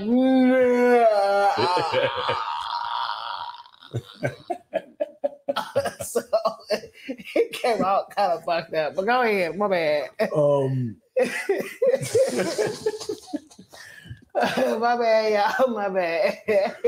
Oh, what the hell? What the fuck is going on? Y'all on YouTube, y'all see what's going on. Ain't gonna lie, that video though of her the yawn. Yo, that shit's gonna go different places. But, right, because it was Hoover sound. It was like, that sounds like a black hole. No wonder them niggas be stalking you, calling you, asking for dinner. Can I come get some food? They inbox was good last week. Wait till this week. Like, hey, can I buy you this? It's half going up this week, okay? It's gonna be times 2 next week. No, man. Yeah. Oh shit! But nah, Cooper, man. You know what the WNBA need to do? The only critique I would have with this, they need to do as good a job as marketing their players as Tia Cooper does marketing herself. I agree. And why weren't any WNBA players in the skills competition? They're usually they part normally of that. do it, and I don't know if they didn't pick. If maybe they didn't accept it this year or what. So I don't want to say it, but they normally do it. And I think they was in one of the little All-Star. They was in game. something? Yeah, celebrity game. I think 1 or 2 of them. Okay. Yeah, I didn't like that because I do watch WNBA basketball. I am a WNBA basketball fan. I'm a Mrs. fan. We just won a title a couple years ago. I'm I'm with it. Yeah. So when they have them in the skills competition, they always kill because they more skilled. The playing field. You know what I'm saying? And a lot of women. We should get Heat on here. Heat? Mm-hmm. Nicole? Yeah. That's my nigga. I know. All right. And the woman and see, for guys that don't know what the hell we're talking about, DJ Heat DJs for the Washington Mystics and the Washington Wizards. So she's the home game DJ in the what's the stadium called? The Verizon Center, MCI Center. They didn't change the name several times. Whatever it's called. It's the Capital One Arena. Capital One Arena. Arena. She's a DJ there, so you know, and she put me. I think she was one of the first people to put me on the mixtape, and she's been on my mixtapes. Like DJ Heat is my nigga. I love her to death. And you know what's so funny? I used to flirt with Heat. Heat don't want nothing to do with a man. Not at all. But she was just such cool people. Was like she's such cool people. The nigga said, "Look, I can change it." I used to just get drunk and flirt with her. I love her to death. That's my nigga. She always held me down, play my songs on WPTC in DC, Maryland, Virginia. And she just always looked out. Got nothing but love for Heat. Hey, Heat. We should have We Heat. definitely should have Heat. That's what's up. We met through Naughty, but I met Naughty through Heat or Heat through Naughty? I don't know. I don't know, but Naughty's definitely a very central figure and a lot of connections with people. Facts. She be knowing folks. Hey, best friend. Hey, ex-best friend. That's how I met this black ass right here. Through her. I'm caramel for the record. Whatever. Wow. It's for the record. Anyway, shout out to Ted Cooper, and we all know that So Mellow received the other Nipsey Hussle Award. Netflix and chill. This is the segment where we give you the TV shows and the movies that we watch. I'm gonna cut to the shit. Go right to it. Genius, Kanye. I told Mill, Angela, I believe, that I cried watching it. I cried for a couple of reasons. Watching him interact with his mother made me miss my mother. Yeah, and it made me realize the relationship I had with my mother, but also the relationship I have with Aunt Joyce. Because my mother passed when I was 11, so I wasn't making music for real then. Right. But Aunt Joyce saw my first studio visit. She saw my first, when I came home from my first show. And she was like, I don't think you should write about that. You should talk about it. It wasn't quite as mind-blowing or great as Kanye's relationship with his mother. Right. Aunt Joyce would tell me, you need to articulate your words more in these songs. But Kanye's mother was spitting his lyrics. She was spitting. Like, remember that song when you said this, and she ran the bars. Not like one line. She was spitting ran the whole song. Oh my God. It felt like the love that I wanted for my music from a parental figure, even though I got some from my mother and some from Aunt Joyce, it was like times 10. Mm-hmm. And that touched me. I cried. I'm give the buck. I cried. Yeah. And watching his struggle to get into the game and him going around playing his music for people and them not even paying attention, them not even they pay his listening. ass no mind. I related to that. Before I make this about me, your thoughts.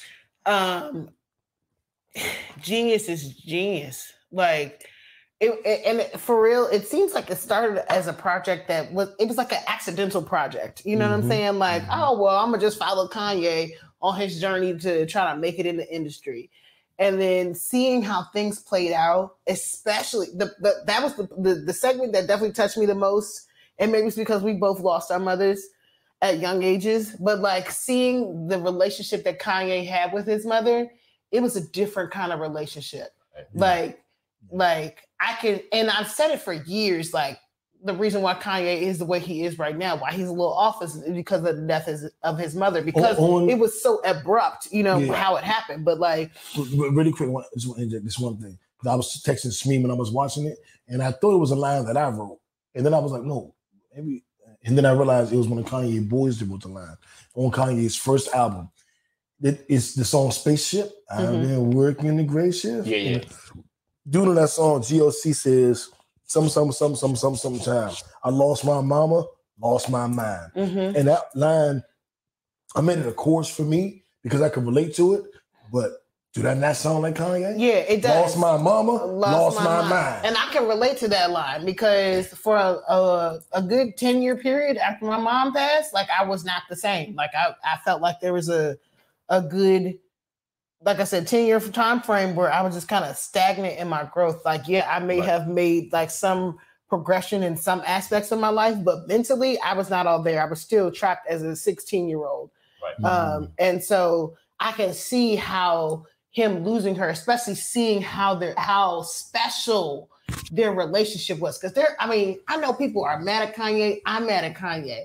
But like seeing his relationship with his mother gave a lot of insight into like his mentality right now and how he turned out to be the person that he is. Because she definitely had a way of handling him. Definitely. And also instilling that confidence in him, but also humbling him at the same time. What she tell him? A giant looks in the mirror and sees nothing. Yeah. And I don't think. And it took me a second to get that. I was like, I don't think I get that. When she initially when you he didn't get it either. When she broke that shit down. When you lose a perm, I think it changes. It does. It definitely does. It definitely does. Changes who especially you are, when it happens. I feel like there's a difference when you see your parent get sick. Right. You know what I'm saying? For like years. Because, some people see their parents deteriorate. Right. But when it happens in like a short period of time. Sudden, yeah. Whether I'd say a short period of time is like even a couple months. You know what I'm saying? Because months is just a blip in the timeline of life. Yeah.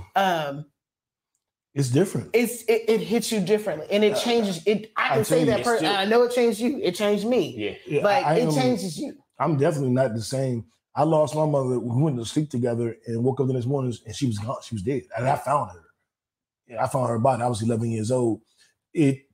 That's different. Yeah. His mother went in for surgery and didn't survive the surgery. Was advised not to get. Ridiculous. Yeah, like a weight loss surgery. So a surgery that you didn't have to get. And I'm not speaking ill on his mother. Right. I'm just saying that I'm trying to give you those are the circumstances under which it happened. Exactly. And he could be thinking like, damn, you didn't need to lose weight. You didn't need to, you like good the way you are. Yeah. Because my mother died of a heart attack, that's involuntary. Could she have done things to prolong her life? I'm sure. But that's not quite the same as I went in for this voluntary surgery. Right. Mm-hmm. And so that's got to eat at you like, ah! I feel like somebody stole something from you. Like Jay-Z said he lost his nephew. Robbed. Yeah, like you're right. Like even when it's a slow, it's like you grieve over time, so it's different. When it happens so suddenly, you like, I feel cheated. Mm-hmm. So it just feels different. That grief hits you differently. Yeah. And so he's struggling right now. I feel like him losing his mother has definitely over the last few years had a direct impact on his behavior. And I just hope, and I'm going to keep saying this because I hope Kanye gets the help that he needs, man. Yeah, because he gotta accept it. But and that's what you want somebody to be like, hey, I love you. Just do it for me. If you don't like it, fuck it. Just do this for me. If it don't work, you can put it on me. Like you gotta have that person to be able to kind of say, look, just do it for me then. Fuck it. You don't need it. Okay, I feel you. You don't need it. Just do it for me anyway. And I'm going to get a lot of backlash for this. Okay. And I'm willing to accept it. This is my opinion. That's what Kim was doing. Mm-hmm. Yeah. That's what the Kardashians were doing for years. And he just didn't. I can't even lie. He just didn't do it. I gotta give Kim her props. And they did the same thing with Chloe did the same thing with Lamar. Chloe did the same thing with Lamar. Yeah, I will give Kim her props black women. because don't do that. But their relationship lasted a lot longer than I thought it would. Number one, because when they first got together, I was like, oh, this ain't gonna last but a few months. And they had like 12 kids. Yeah, but Kim put in the work. Like I gotta give Kim her props. Like. Yeah, I think she made the choice. She put in the work. She made the choice. This is because this is her third marriage. Yeah. Fourth marriage. Fourth? Yeah. Fourth. One of them don't say really count. But it's her fourth divorce. This will be her fourth. Well, so fourth marriage. Yeah. Yeah, who else she married? Chris Humphries. Kanye. There was like the other dude that's like her first husband. Yeah, I forgot the dude's name. She didn't marry Reggie. She didn't marry Reggie. Reggie married a Kim Kardashian lookalike. Yeah, Living happily ever after. Kanye dating one of his other chicks is a Kim Kardashian lookalike. So I don't know what she doing. I think they stopped talking already. well, that's the most famous one he's dating. He had another one too. Oh, yeah. He's still a billionaire. Hey. He's getting his dick sucked every night he wants. Let me look this up to see how many marriages Kim Kardashian is. Yeah, but I definitely think she went into it with good intentions of like, I want this to work. I mean, he the only nigga she get kids to. Yeah, and she accepted shit that normally any other woman would like, hey, man, this nigga's off. Yeah, no, she's only been married 3 times. Okay. Oh, the internet lied to me. They did. They're good at that. Kanye, Chris Humphries, and Damon Thomas. Yeah, and I don't think the Chris Humphries John ain't like I thought they got a no. It was under. So it was over in like 90 days. That's when she filed, but the actual divorce took longer than the marriage lasted itself. Okay. And you remember Kanye said, lucky I don't have Jay dropping from the team. Yeah. That was the same little controlling shit. Mm-hmm. Yeah, he was obsessed with her. A decade ago. She was a fetish to him. He like, she's like a toy. He sort of take and really like, oh. That's what happened though. And the tape wasn't even that good. It really wasn't. I'm like, man, you should have sold some other stuff. I'm like, it don't look good. Maybe it feels good. I don't know, but I wasn't impressed. Viewers, I was not impressed. Maybe it just felt better. Yeah, I don't know. I know women who could just lay there. They ain't gotta do nothing. But that pussy feel like it's better than any girl that could work it. That shit just the right wetness, juiciness, a little grip, little Kegel muscle, and I don't care if you don't get on top. It just feels like heaven. It will. I might not care tonight and say, nigga, you talk about a lifetime for shit. Well, a lifetime, yeah. But we talk about that the Rogan versus the moves. I'm like, some vagina just somebody's feels. talking about me right now. I'm not. He's not. No. Let's speak very clear. No. So Genius. And it shows, to give you more context, it shows his early. It's a 3-part series. I've only seen part 1. Yeah, the next part comes out on Wednesday, the 23rd. It shows him before he got with Rockefeller, up until the point where he just got to deal with Rockefeller. Mm-hmm. So it shows all of his underground shit in Chicago. He got braids. He hanging out with niggas. He talking like a nigga. He don't sound like a corporate nerdy dude. Yeah. He sound like he been around the block. He sound like he was in there. He sound like a whole different Kanye. Yeah. But he did say on Drink Champs that he was never a backpacker. He just used the niggas to get on. Yeah. And when you watch that and you see him I agree. When you watch him, you see him with his braids and talking to his niggas and acting like he a nigga, you be like, oh. Where them niggas in there? Oh, Kanye wasn't there. Now I don't have that answer. I know some of them are still around. Well, from the point of the documentary. Okay. But Kanye had a whole life before that documentary. Mm-hmm. He was in his 20s when that dropped. So these niggas that he gave beats to when he was 25 and they there, that's still not childhood friendship. Right. So I don't know. It may not be childhood, but like at this point, you're like 20 years in. That's still a significant amount of time. Yeah. Well, GOC and Consequence, I don't know. Well, Consequence is still around. Yeah. I see him. Yeah, but that's a big GOC, I don't know if he's around. But I don't think you can count the niggas that you like that's what I'm saying. That's what I'm saying. I don't know either. And they definitely gonna be on the side. They eat off of him. Facts. But I enjoyed the first documentary. I told you I like cried. The first part, it was dope. Y'all definitely need to check that out. Bel Air. I've only seen episode 1 because you gotta subscribe, pay to see episode 2 and on. And then Shmi sent me his password, but the shit ain't work. So I only seen episode 1. I enjoyed it. I liked it a lot. I liked the trailer when the indie guy did the trailer, and then Will Smith saw the trailer on YouTube and then picked it up and actually turned it into a show. I appreciate the fact that some random dude made this trailer and then Will Smith saw it and said, let's actually do it. Yeah. I thoroughly enjoyed episode 1. Will was Will, a little more hood. You know, we can see that it's a drama. It's not a comedy. Even the butler Jeffrey was G, a gangster from England. Carlton was rich white kid, but nowadays, on coke, doing rich, popping pills. It's set in 2020. Hillary with Instagram, and she's, you think who Hillary is. Yeah. So of course she got 1 billion followers on Instagram, always live chatting. Uncle Phil, very successful. I like it. I've seen mixed reviews. Yeah. But I appreciate it. That's what's up. I appreciate it. I haven't had a chance, surprisingly, to get into it yet. I'm looking forward to it. I know there's like several episodes out now, so I'm looking forward to watching it.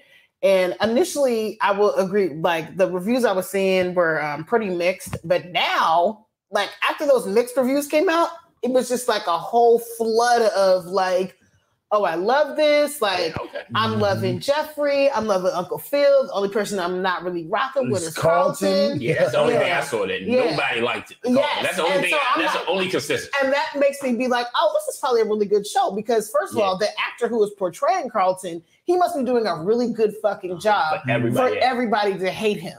He on the street shit. Yeah, or his Joffrey or Ramsay from Game of Thrones shit. You know what I'm saying? When you are that connected to a character that people are like, I don't like this nigga. He's actually just doing his fucking job and doing a really good job of acting. So I'm looking forward to it. I'll probably actually end up starting that tonight. Are you gonna buy a subscription? No, silly cat. See, I have a Fire Stick. My shit is jailbroken. I will watch that shit for free. Sorry, See, I can not never. sorry. See, I can watch live TV. We will take that out. We'll edit that out. We'll edit that out. Because we abide by all the rules and regulations. Of North America. Okay. My bad. I had to get it out. Okay. Ladies. Yeah. Oh, I think I smell that. It's a little sweet. Male yawn and this nigga burping and shit. Oh, who smell like? It smells like Ashanti. Shut up. Okay. So Dave Chappelle decided a new deal with Netflix for 4 more series, 4 more comedy specials. You can't cancel Dave. Nigga canceled. Apparently. No, I mean, Dave he was right. So they ain't gonna cancel us. You I can't mean, get the Dave, they're gonna get us. Pod Named Kickback and agree with Dave Chappelle. Get him out of here. People are just way too fucking sensitive. I'm tired of it. Like, yeah, I'm tired of y'all acting like heads of dicks. I'm tired of y'all acting like the center of the clit. Stop being so sensitive. Stop being so sensitive. Everything's not a personal attack against you. Every lick isn't against your clit. Oh my god. Oh my god. Stop being so sensitive. All right, and finally we have Young TV Raptors coming back. Yep. We're Conceited, and I forget the queen's name. I don't know. Neither one of their names. The queen, I don't want to disrespect her because she is a queen. She's a DJ. She's a queen. And I am so fucking sorry. Can somebody look up her name? That I can't think of her name right now. But Conceited is, of course, the rapper from Wild 'N Out with Nick Cannon. And he always says, DJ D-Rec, stop the beat. And he raps a cappella. I'm very appreciative of this show because I don't know what rap videos come out when they come out. And so by the time I found it on YouTube, it's been out for 4 months. And I'm like, well, damn. It was a D-Rec or something like that? Is that the DJ? Well, that's the male DJ from Nick Cannon. The female DJ, I'm not sure, but it's her. And I posted it on our Instagram page. So if you go to the Pod Named Kickback Instagram, it'll be there. DJ Diamond Cuts. DJ Diamond Cuts. God damn it. I think she's from out here. Because all great things come through Atlanta, Charlotte. There you go. Sound like a nigga. All great things come from the A. Is it really Atlanta? Or is it Roswell? Yeah, I figured this out. It's Omeretta will tell you. Gwinnett. It's Lawrence. She'll tell you. That's not Atlanta. But I'm looking forward to it because I enjoy music videos and I don't really have a place to watch them. Huh. I mean, I can cut on BET Jams on YouTube, but I don't even know. I like a video show. I do enjoy a video show. Okay. Me personally. So I'm looking forward to it. That's old head shit, like the Super Bowl halftime show.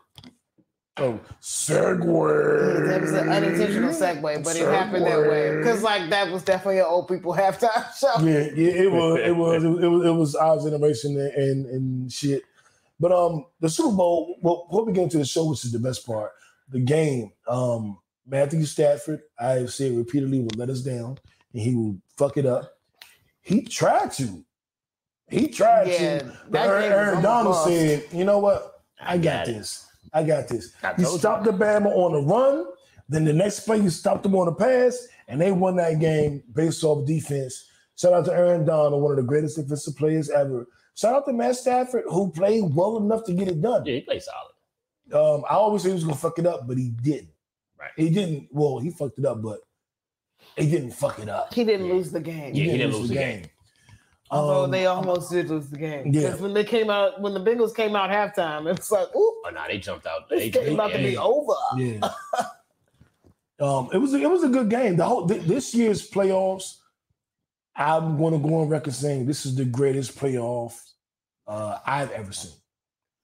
Every single game, all the way down to the wire or overtime, and including the Super Bowl. I've never seen a playoff that could touch this.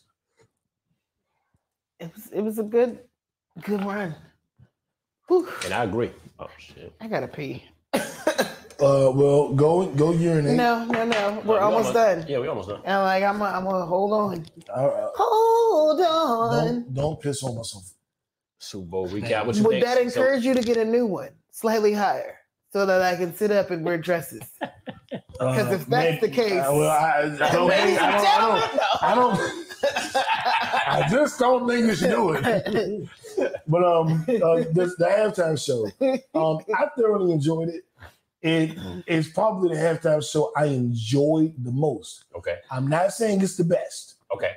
I am saying it's the one that no, nothing beats Kelly Rowland's Stars when Destiny's Child did. Okay, it's not the one I enjoyed. It's not the one I enjoyed the most. Kelly Rowland's Stars is the one I enjoyed the most. This might be number 2. Let's just recap it real quick because we had a Super Bowl halftime show presented by Dr. Dre, who we all know been in the game for over 30 Jay-Z years.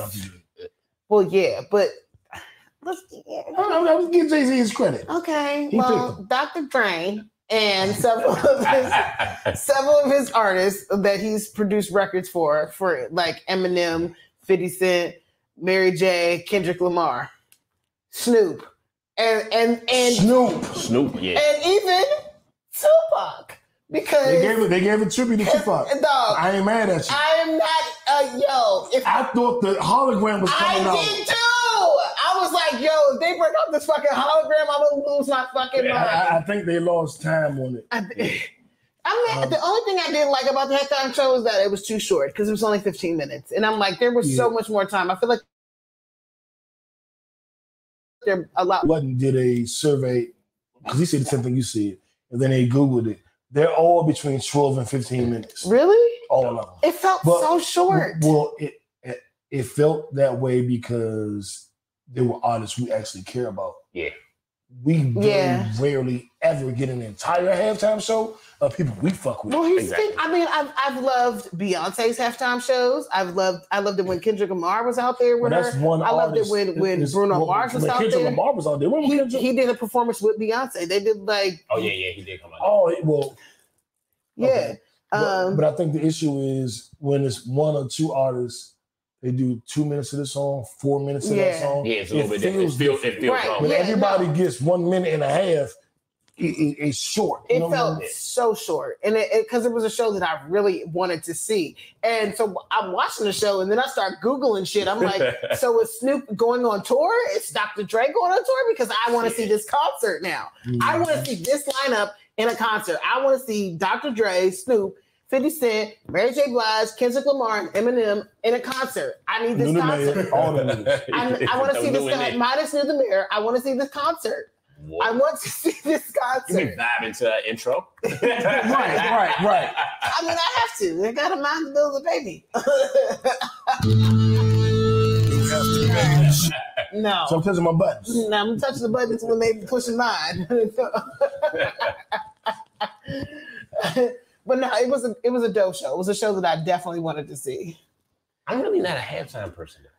I don't know what it is. I focus more on the sport. So like a lot of times the halftime stuff I don't even look at. And J-Lo going to get food. Yeah, I ain't gonna lie.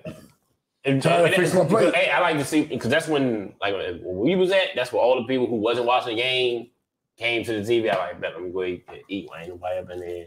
nothing. Ain't gotta worry about nothing. Now, certain halftime shows I do really fuck with, but it ain't. I ain't trying to be funny, but it ain't the rappers.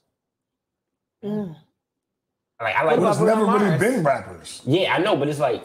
But when they finally get rappers, you're not interested. Prince Jump was great to me. Bruno Mars. Jackson was great to me. Bruno Mars, like certain. The Weeknd. How'd you feel about his show? How'd you feel about Janet Jackson? I thought the Weeknd shit was like confusing. It was very confusing. I walked off on that. I was like, I am high watching this. But I don't know. I see like a real talent in singers that I might not respect as nothing. I know. I'm triggered. But you know what? It's because of what they say. Occasionally, Aiko. I'm just saying. It's about what. It's about like it's hard to. Like, in that type of arena, it's hard to really feel lyrics. Is it? Yeah. It's not to me. I think in a Super Bowl, in a Super Bowl, when you on a football stadium and everybody's out, like my best concerts is the one that's more intimate. Like when when I went to a Nas concert with Damon Marley, and it was a smaller jump, and you was closer, you can kind of see Nas from a certain. It felt different. But if it was a singer, it wouldn't have felt. I think a singer, you can feel a voice a little further. I'm gonna let you know something. Women feel my voice.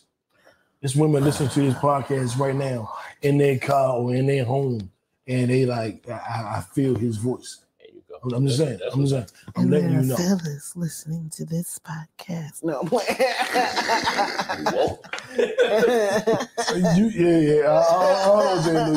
You sure? Certain rappers, I just don't like from in those type of concerts. I just don't feel it. I don't know what it is. Like I feel them more with me working out or listening to the music in my ears than I do looking at a concert. You want a nigga talking to you in your ear? No, I can actually listen. Like for me, it's poetic. Like a rap is poetic. If I can't fucking hear the rapper, or it's like a half a minute of this song, and I just don't feel it. But a singer could hit a note in 10 seconds and you feel it. A rapper, you can't understand the fucking lyrics. You know what I'm saying? When they turn on got old man is then. Because a rapper could do a punchline that lasts 1.5 seconds, and I feel that. Pause. If you need it. I'm sure you would. You gotta relax. I would say it depends on the artist. Because what's that line then? What's that line that you hear? You know what? He younger than us. Yeah. I live over. He wasn't there for G thing. Well, he was like 9. Well, no, I say this because like that's not the rap. I've been to like. That's the hook. No, I'm just saying the song. Period. Okay. What's the first 4 or 5 word? You can't hit 4 or 5 words and it catches you like that when a singer sing. A singer can sing 5 words and it catches. That's bullshit. You can hear that 1, 2, 3 into the 4. Snoop Doggy Dogg and Dr. Dre. I feel that. 4 words is 1, 2, 3, and 4, nigga. And it's still close. Stop there. But it's still 1, 2, 3 into the 4. If we had a live studio audience and I go 1, 2, 3 into the 4, the whole crowd is going to jump in. The audience is going to jump in by 3 into the 4. Yeah. But I'm saying it really depends on the artist because like there are artist concerts that I've been to. I've seen Mary J. Blige in various venues and like I've seen like Miguel, Jasmine Sullivan. I've seen Jay-Z, Beyonce. It really depends on the artist because you can have that same dope energy. I can get the same dope energy that I got out of a Jay-Z and Beyonce concert, which has like all the bells and whistles. Right. You know what I'm saying? Then I got that same feeling when I was watching Miguel and Jasmine Sullivan and Mary J. Blige. I got that same feeling. I got the same feeling when I was at the New Edition concert. But then there are other concerts that I just been like, I think a lot of it maybe have a lot to do with the artist in a certain thing. Like, and I think of something like with the Super Bowl stuff, it's just like it seems attached to me. Like I said, I felt it more. Seems detached. Yeah, I don't think there will ever be a Super Bowl show that will appeal to everybody. And maybe watching on TV is another thing though. And this is the thing I'll say. I have only felt maybe 2 or 3 connections to the Super Bowl. Okay. I felt it with Beyonce. I felt it with Prince. We said the same thing as me but I felt it with Dr. Dre and them. That's the difference. I thought it was solid. No. I didn't think it was solid. I felt it. And the one that was a surprise to me was the Bruno Mars, because I'm not a fan. Okay. So I was like, fucking Bruno Mars, white people shit. And then he performed, and I was like, oh shit. I watched Bruno Mars saying, this might be the best one I ever saw. And I'm not a fan. That's what I think it is. I don't even like him. I think it's a performance aspect. Sometimes we feel cheated. I think this one did. They kind of put certain things into the performance aspect that was different than some other rappers might do. I think certain like there's been no other rappers. This is the only thing I'm talking about in those type of performance, like that all-star shit with DJ Khaled. Like, I don't like when DJ Khaled do certain shit. You don't like DJ Khaled. I like him, but you don't like him. Did you see the all-star? That's why he brought out Lil Wayne. He brought out a lot of guys. You just didn't like it. Yeah, but he brought out some heavy hitters. He was talking shit through them rapping. You can't do that shit and it really works. It's called ad-libbing. He was ad-libbing their verses. Yeah. He wasn't talking shit while they were rapping. He was saying their punchlines. Was you feeling it? I enjoyed it. He was not. No, I did. You felt that shit? Whoa. What are you saying? Yeah, are you asking me, do I compare that to Super Bowl performances? Like any type of like large performance in that aspect when you watching over the TV type shit. Like, I mean, I enjoy it as much as when they had Blink 182 on there. Like, I feel the same way about them Jones. I like them more. I like the songs. Okay. Like the versus battle that just happened. They're like, yeah, Anthony Hamilton was singing better than music. Yeah. I like music songs better. I think Anthony Hamilton got destroyed because I don't like his fucking songs. That thing had like the I love music songs. You said the worst views? And the views were not very high for that particular versus. Yeah. Well, a lot of it was because they told everybody you can't watch it on Instagram. Oh, you can't watch it. But you could. Let me finish. Yeah. You can only watch it on our site. And then at the last minute, they said, well, fuck it, it'll be available everywhere. Yeah, they did. And a lot of people didn't know that. Like, I listened to Joe Budden podcast about the podcast. They didn't know that it was still available on YouTube. I think. And these are the podcasts they didn't know. There was something I was going to say. You think that I'm right all the time? That is definitely not the truth. I feel like that's not the truth. You know what? That's where she was going. I feel because I watched the verses. I thought Anthony Hamilton obviously performances a lot better. I like music songs better, but I ain't get that when I watched it. But another one. Who won to you in that one? Anthony Hamilton. Okay. But you know what? But I would say this, and I think a lot of people would say this. And this is a good one to go to with the rap battle and shit, since we compare them. The Locks and Dipset. I'm gonna tell you why. I think most people. You think Dipset won? No, that's what I'm saying. But most people. But this is what I'm saying though. This is what I would say though. Before that started, 90% motherfuckers said the Dipset would win because they had more popular songs, but their performance was so fucked up that everybody gave it to the Locks. I'm gonna phrase that differently. It wasn't that their performance was so fucked up they gave it to the Locks. It was that the Locks' performance was so fucking amazing that they took it from Dipset. And I think that Anthony Hamilton didn't have an amazing performance. Yeah, but it was so. It was better. It was. He performed. I'm just picking him better because he did better. I'm making a very clear distinction. Very different. But from a rapper standpoint, the Locks outperformed the Dipset so ridiculously that it wasn't nothing to talk about. But most people would say they like the Locks song. I feel what you're saying, but you're right. Yeah. Well, I'm correcting your theory is the Locks put on like a top 3 performance in versus history. You know why? Because you could hear their lyrics. I think that a lot of they did a lot more than that. It wasn't just you could hear their lyrics. I think some of that is that it kind of showed the spotlight on how inferior Dipset really is compared to the Locks, because like if we're really comparing bar for bar, the Locks will smash Dipset on any given day. Like I just feel like that's just the better group of rappers, and I feel like they finally got the spotlight to show that, because maybe Dipset had like better beats, better Dipset production, has better songs, yes. better selling. But lyrically, the Locks way better. And that's what I think. But we knew that going into it. When I cut on that battle, I knew the Locks were better lyrically, but Dipset had better songs. I think other people finally caught up to that, because I don't think that was everybody's realization at first. Well, we differ in opinion. Okay. I think the entire earth knows the Locks a better lyricist than fucking Dipset. I don't think nobody cut that on thinking they're equal. I think everybody knew, but I think everybody thought it doesn't matter. Right. Because of the Dipset songs. Like everybody knows Anthony Hamilton can sing better than fucking Music Soul Child. Nobody cut on that TV thinking, I think Music sings better. Yeah. But what we thought was Music got better songs. Right. And what happened was I did the performance to me of Dipset and Locks. The Locks went so far above what I thought they could do, and Dipset went so far below what I thought they could do that it was just obvious. But the Anthony Hamilton and Music, Anthony Hamilton did what I thought he could do, and Music did what I thought it could do. So I'm like, to me, with them, it was just about what song I like. It felt like Music didn't disappoint me. Right. Anthony Hamilton didn't impress me. Music kind of disappointed me.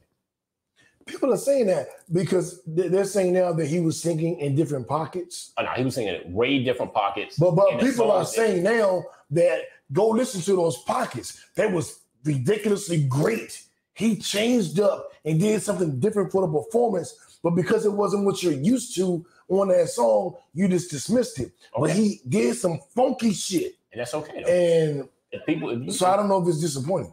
Look, if I go to Popeye for chicken and you tell me, hey, the motherfucking burgers is good, yeah, motherfucker, I came for what the fuck I came for. I agree. If I hear a new song and it's lyrical and I like lyrics and he going up there and saying snap, snap, see, I'm like, nigga, do what the fuck I want you to do. Yeah, I ain't mad at you. I rock with you. I think you have a very valid point, but I still think Music won. I'm in the minority. I admit. Yeah, I fuck with Music. I ain't gonna argue with that. I fuck with Music. And he's saying Previous Cats, which is me and Vacation Based song from 20 years ago. I also feel like the fact that it was on the day after Valentine's Day did not help them. I think they were scared to go on Valentine's Day. They should have gone the day before Valentine's Day, which was a Sunday. They would have had plenty of views then. I can see that. But we had a new episode out. So it was also the Super Bowl. Yeah, the calm down one. That's probably what it was. It was a Super Bowl. Yeah, you think they're going on the Super Bowl? It was a no-win. I mean, they could have done it earlier in the day. You got to change your They could have done it earlier in the day. It doesn't have to compete with the Super Bowl, but it could have done. You can't do romance. Well, I can. But I'm gonna say, why can't you? Because the audience you're catering towards, I feel like it's mostly women. Super Bowl Sunday is Super Bowl Sunday. I get that, but the audience you're catering towards is mostly women. If you've done it earlier in the day, women are at Super Bowl parties with their man. I understand. I still feel like they would have done better on Super Bowl Sunday because it's Tuesday. You can't. We can agree to disagree. Can't do anything on Super Bowl Sunday. Agree to disagree. Okay, I'm right, your mom. Okay. I'm playing. You know, we had the one. So next time we got we have to end the show tonight. I peeped what you just did there too. I think we good. My team had Brian Flores. That's a plus. All-Star game is going on right now. Barron Allen trying to battle Broncos. So that's a good look. That's a good look because the owners in Godale is actually they reached out to him. Good. To try to get him to buy it. I hope Jay-Z's involved in this purchase. What that says is if they can get the money together, he'll get approved because they reached out to him. So that's a big thing if they can do it. Byron Allen, Jay-Z, and Rihanna. That's the ownership team I want. Yeah, and I mean, you know. I just want Rihanna to own the sports team. You gonna be a Broncos fan, right? Because you know you the pro-blackers of Hey, I'm already half Ravens fan because of Sashi. So you know where I'm going. You goddamn right, goddamn it. Because Jerry Jones is a cracker. That's what I said.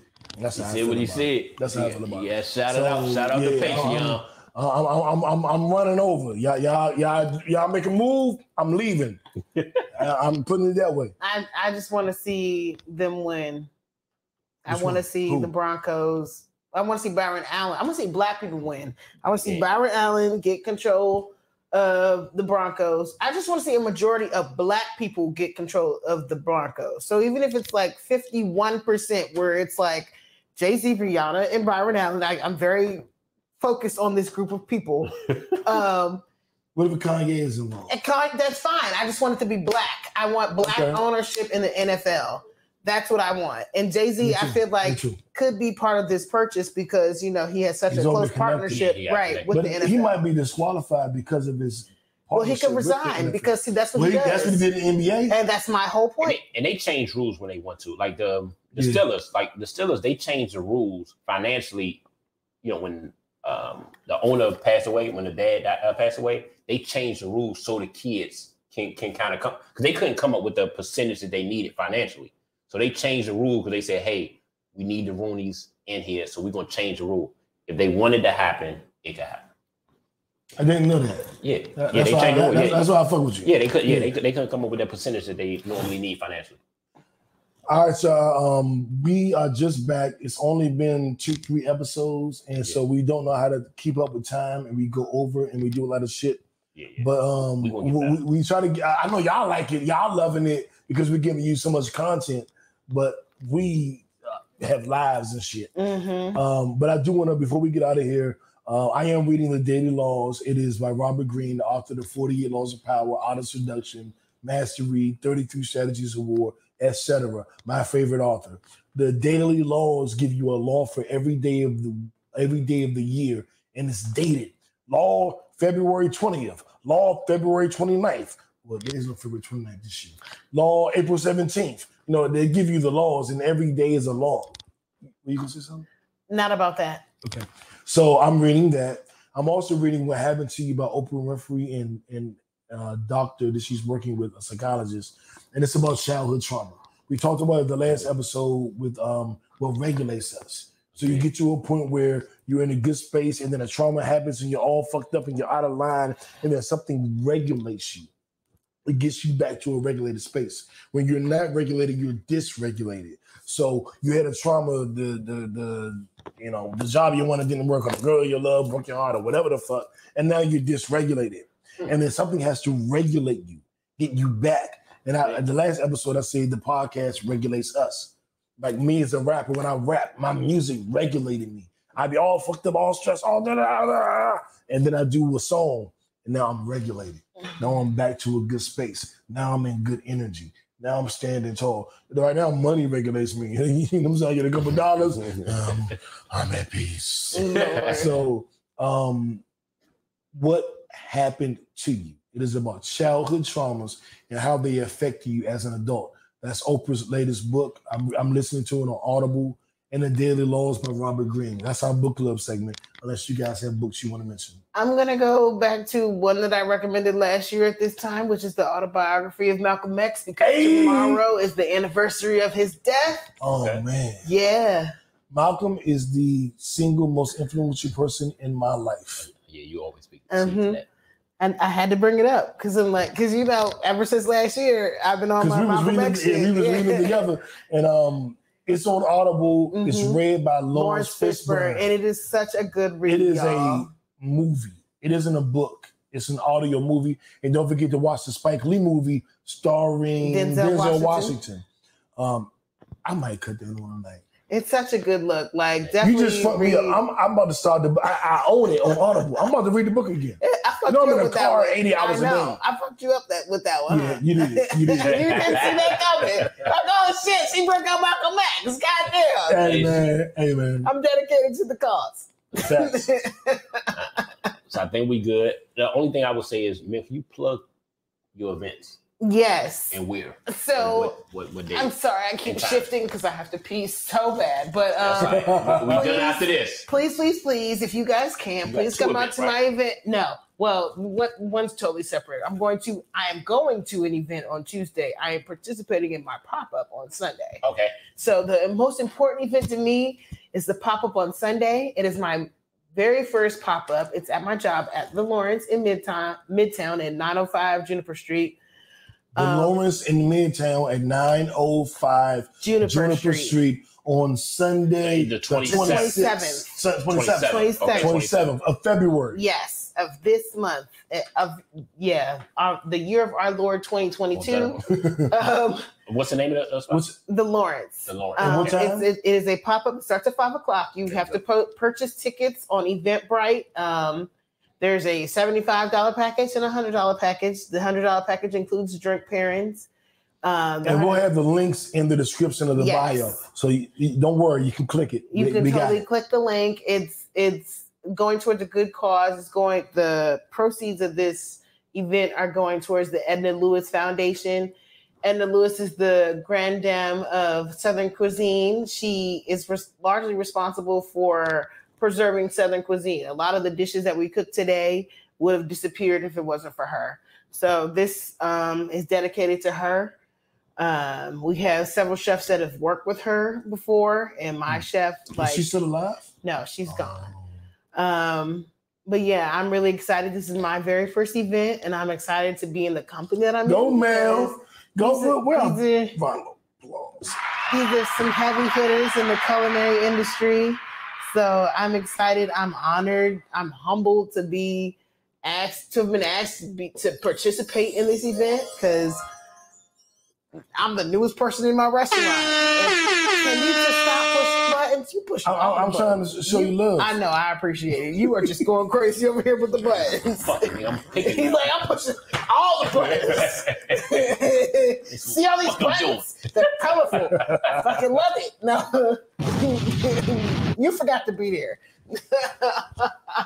So that's Sunday, and then you say you got one on Tuesday. I'm going. That's a private event. Okay, that's James Beard Award. I mean, there are tickets still available for that. The Taste of America event by the James Beard Foundation. It's at the Continental Restaurant in Buckhead. But yeah, like I said, the most important one to me, Sunday the 27th. For me, is February 27th at the Lawrence. Get your tickets on Eventbrite. We will drop the link in the show notes. Please come out and support y'all because this is my first event, and I really love it if you guys were there. Me and J. Lou gonna be there. We're gonna have two seatings, so there's like a 5 o'clock seating and like an 8 o'clock seating. So like if you can't, there's only 60 tickets available per seating. So I'm not sure about how the ticket count is going right now because they were starting to tick up last time I checked. But yeah, I would love it if you guys could be there. Well, congrats on Mello. We will definitely support it, get some footage, and we will come back next week and tell you guys, week after next. Yes. And tell you guys how it was. And I hope that I'm sure there'll be an accommodating write-up in the AJC Atlanta about this. General Constitution. Yes. Mel, go piss. Because I don't want you to piss on myself. Ooh, if that gets you a new one, I'm here for it.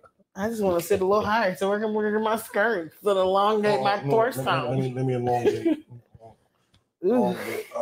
If I get up now, my booty will stick out, but so will my stomach.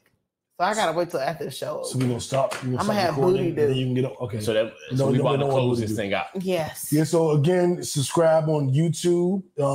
Subscribe on Apple Podcasts, Spotify. Give us that 5-star rating so we move up in the charts.